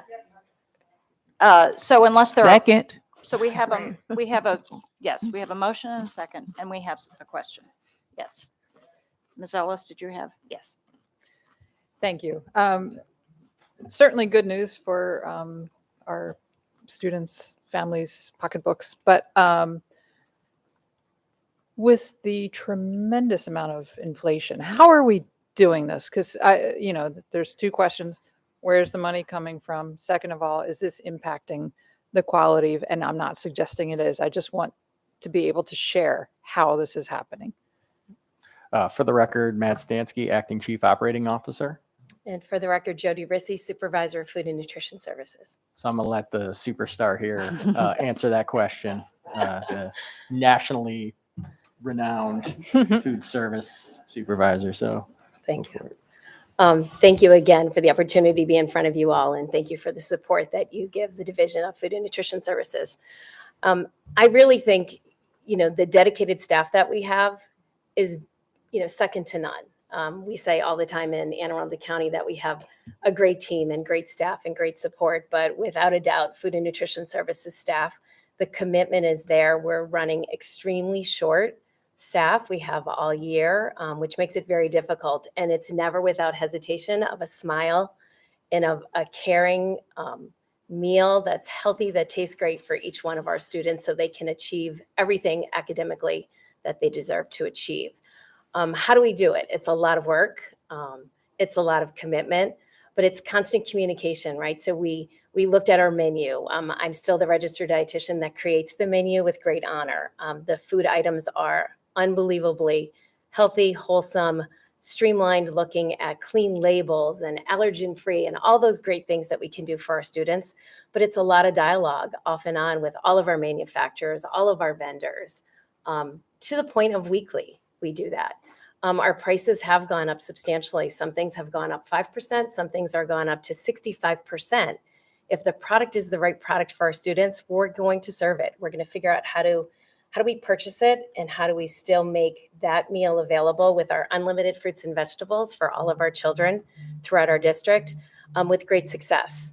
So as we streamlined our menu, we use a lot of the same items. For instance, we might have a meatball that we could do 1, 2, or 3 entrees with, which it's less SKUs, less inventory, more efficiencies on the streamlined menu, and our participation continues to increase. So we're not as high as we were in COVID or in the pandemic when we were doing free breakfast, lunch, dinner, and snack.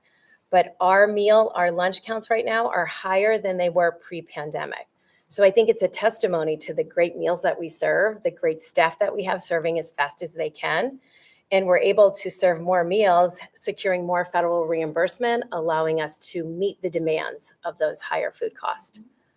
So menu, staff, a lot of communication. I always say there's a little magic in there too, and great support. But it is working very well for us. We have a fund balance. So we're not only providing these exceptional meals, we are also maintaining a fund balance. We'll be doing summer meals. They'll start the Tuesday right after school lets out. We'll do summer meals right until school begins again. So we really are serving year round to our students. We're still doing our dinners.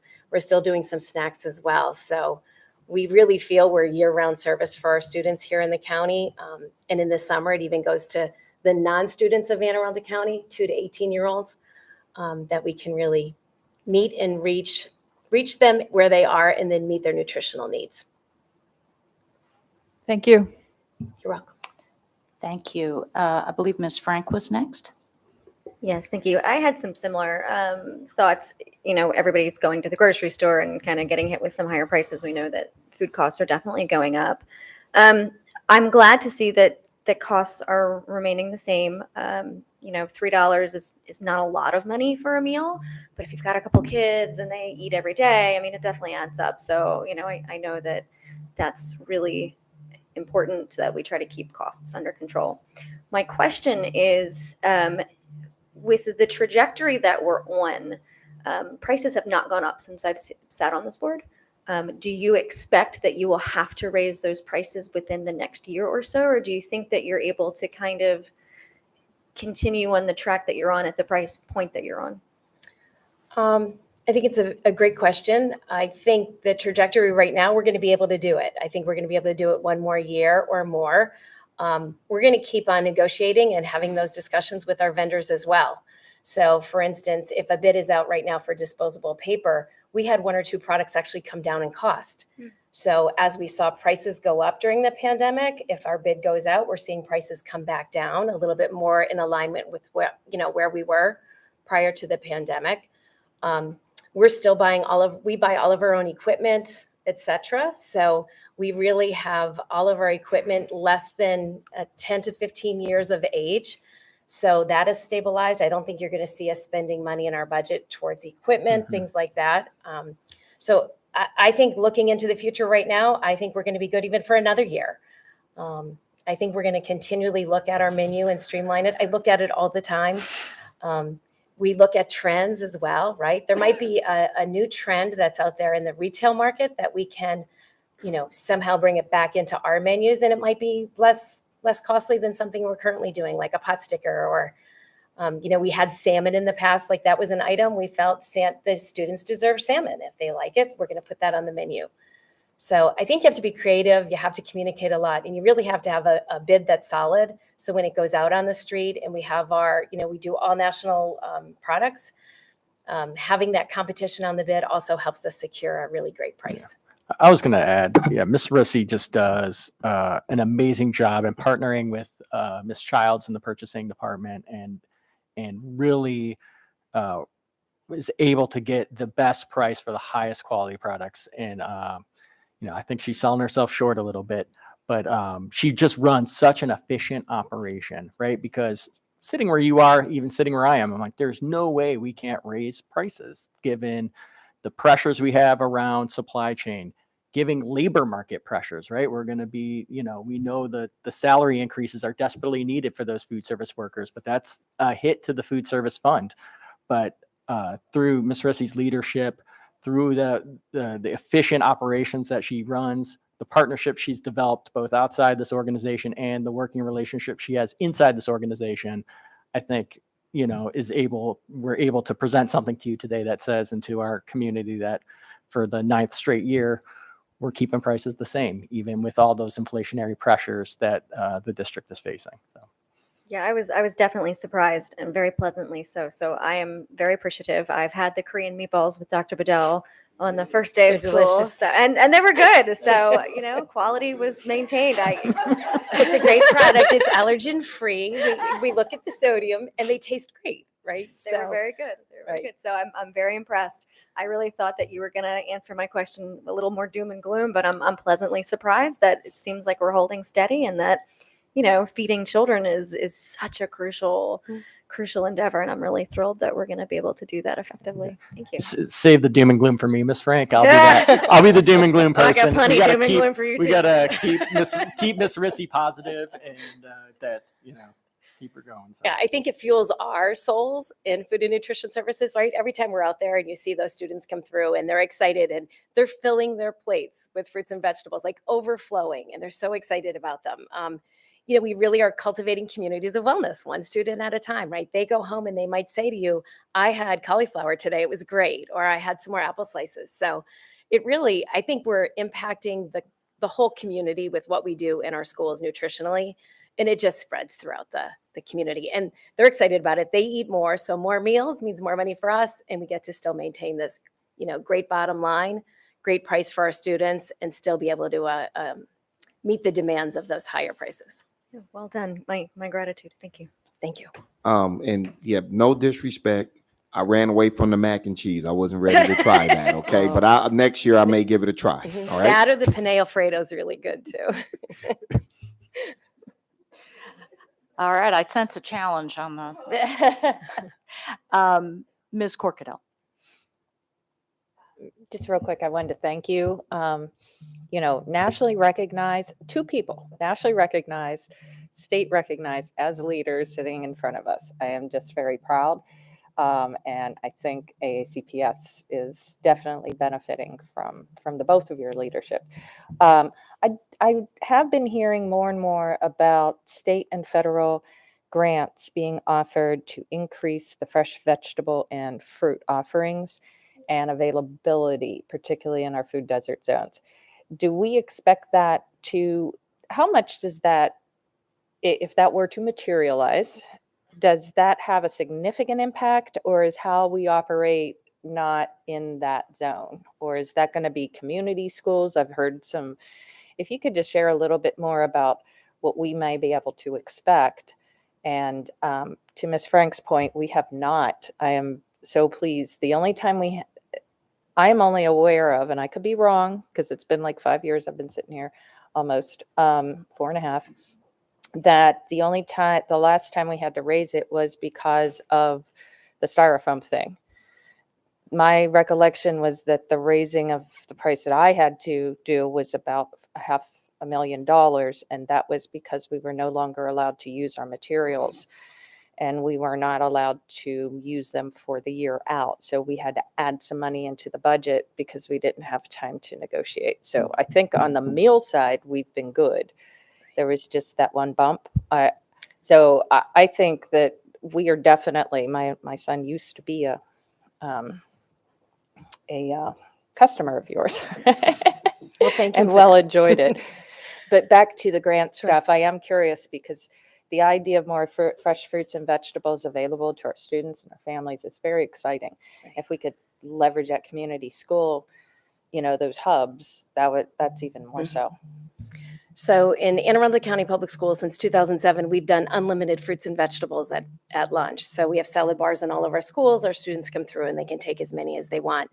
Unfortunately, we don't have the poverty levels high enough to receive the fresh fruit and vegetable grant that's through USDA.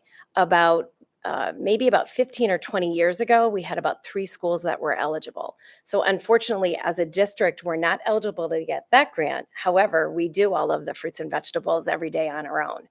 So that won't be available, maybe even to the community schools right now. There's no schools that are really eligible to receive that grant through USDA.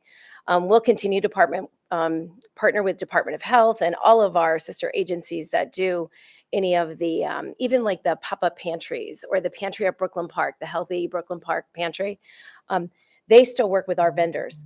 So we're kind of tied in with wherever we see the food deserts, wherever we're trying to really focus on the fresh fruits and vegetables. We talked earlier about the executive order for the Food Council. I sit on the Food Council for the county executive. So that's another way that we're constantly partnering with our sister agencies and other agencies to see how can we best promote fruits and vegetables, to not only our students in the school, but so they can have it and consume it at home or in the communities that we're serving. I know you guys are working on South County currently, We are. and the community hope is, because believe it, as illogical as this may sound, the area that's growing the food is in a fresh food desert as it relates to our families and to our students. And there's multiple challenges overlaying that, but thank you so much for your work. And we did miss you, but understand that you were so busy working with our students, and they definitely always come first, I know, in your heart.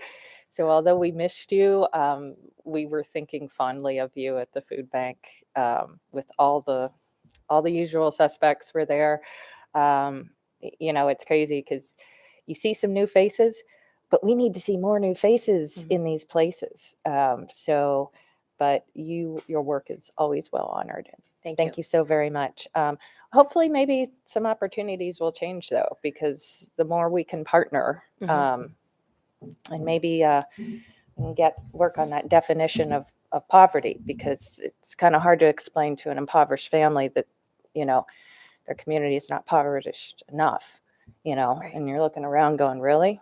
A student's a student in need. So, but thank you. And we're looking with that project, if I just can add a little to that. So partnering with our mobile meals in the summer. So I know Dr. Bedell, you were right within your first week last year, right out on our mobile meals for summer. So we're also trying to see, we've done it a few times in the past with the Department of Health. How can we get our local farmers and fresh fruits and vegetables going out on those mobile meals with us in the summer to really do those boxes of fruits and vegetables? And so we're going to work with the food bank and everybody on the Food Council. And I think we tested some of the sites that could be most successful through some of the COVID services that we were providing, as well as the mobile meal units. I think we've, that has taught us the how a little bit, down in some of our corridors down in Lothian and stuff. So it's good to see that. I'm looking forward to better, healthier, happier families in my community. Thank you so much. Thank you. Thank you, Ms. Corkadell. Ms. Scholheim. I just want to say you're amazing and thank you. Thank you. Thank you for your support. Yes, thank you, Ms. Reese. It's very obvious that while you sit atop a very large organization, you do it on behalf of each and every child. And we truly, truly appreciate that. And congratulations on the recognition, and to you too, Mr. Stansky. So thank you both. Thank you very much. I see no more lights, so we need to vote. And we have a motion and a second. Thank you. Ms. Howell. Mr. Silkworth? This is a day for golden buzzers. 2 golden buzzers for the 2 of you. Absolutely. Aye. Ms. Frank? Aye. Ms. Ellis? Aye. Ms. Corkadell? Aye. Ms. Scholheim? Aye. Ms. Dent? Aye. Dr. Tobin? Aye. Motion passes 7-0. Thank you. All right, that takes us to item 7.05, item 7.04, fourth quarter operating budget supplemental and transfer. Madam President, the superintendent recommends approval of the fourth quarter operating budget fund transfer for FY 2023 to be submitted to the county council. Okay. Do we have presentation? Yeah, or just please small, go ahead. Small overview. Again, for the record, Matt Stansky, Acting Chief Operating Officer. Melissa Camella, Acting Director of Financial Operations. So every year we bring you quarter transfers, both at the second quarter and fourth quarter. This is our standard fourth quarter operating budget transfer. This is totaling an additional supplemental of $21.3 million.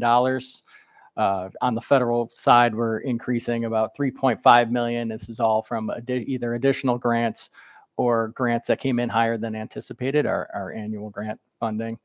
Same on the state side, we saw a small increase in our non-public tuition reimbursement revenue, which is good, and then some additional state grants as well that we need to recognize today. To the larger, though, revenue increase is 7.9 million in our local, and this is again, most of this is generated from higher interest rates. So the cash that is in our bank accounts, we're one of the few good things about higher interest rates is we get more money for the money that is sitting in the bank. So that is good. So we need to recognize that revenue. And then haven't talked about this in a while, but we also are recognizing 7.7 million in fund balance in our healthcare fund. Our claims starting in January have seen an uptick a little bit. And so we have a very healthy fund balance in the healthcare fund, which is good. And the projected usage of this funds will still keep us well within our fund balance limits where we want to be in the healthcare fund. But I just want the board to have that tickler in the back of your head that in fiscal 25, we're going to possibly have to look at this and possibly put some money towards the healthcare fund because we are seeing inflationary costs, increase utilization, which is good. We want our employees, when they need to go see the doctor, to go see the doctor. But we've been able to stabilize this fund considerably since we had the issues 7 years ago in the fund.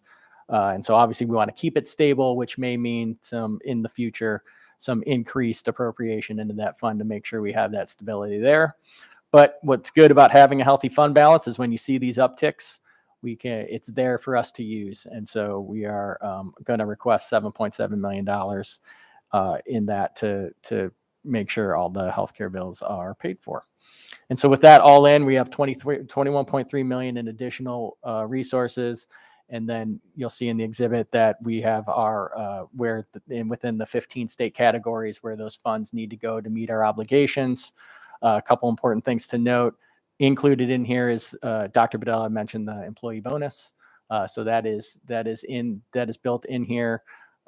We have the funding available to pay that, as well as then to close out our ESSER 2 grant, which is expiring on September 30th of 2023.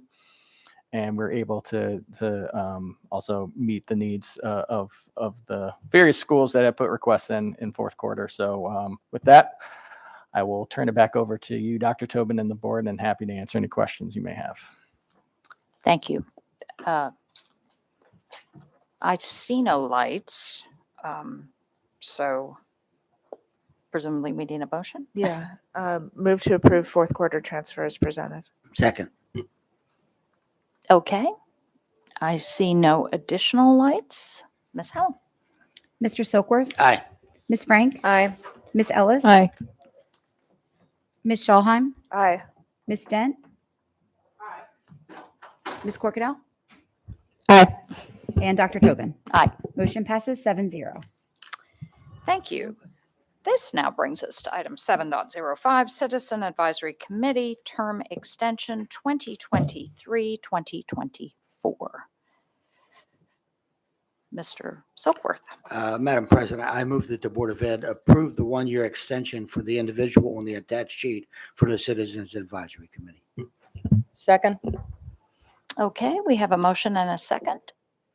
I see no more lights. Ms. Howell? Mr. Silkworth? Aye.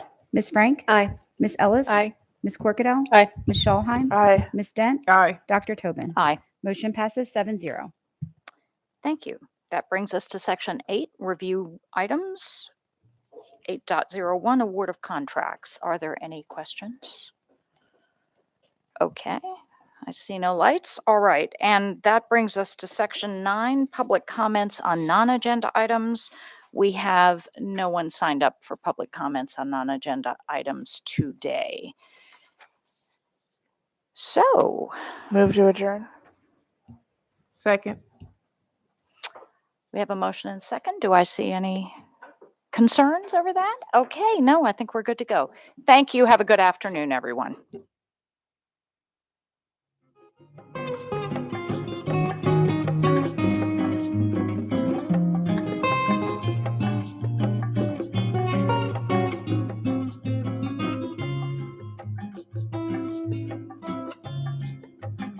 you.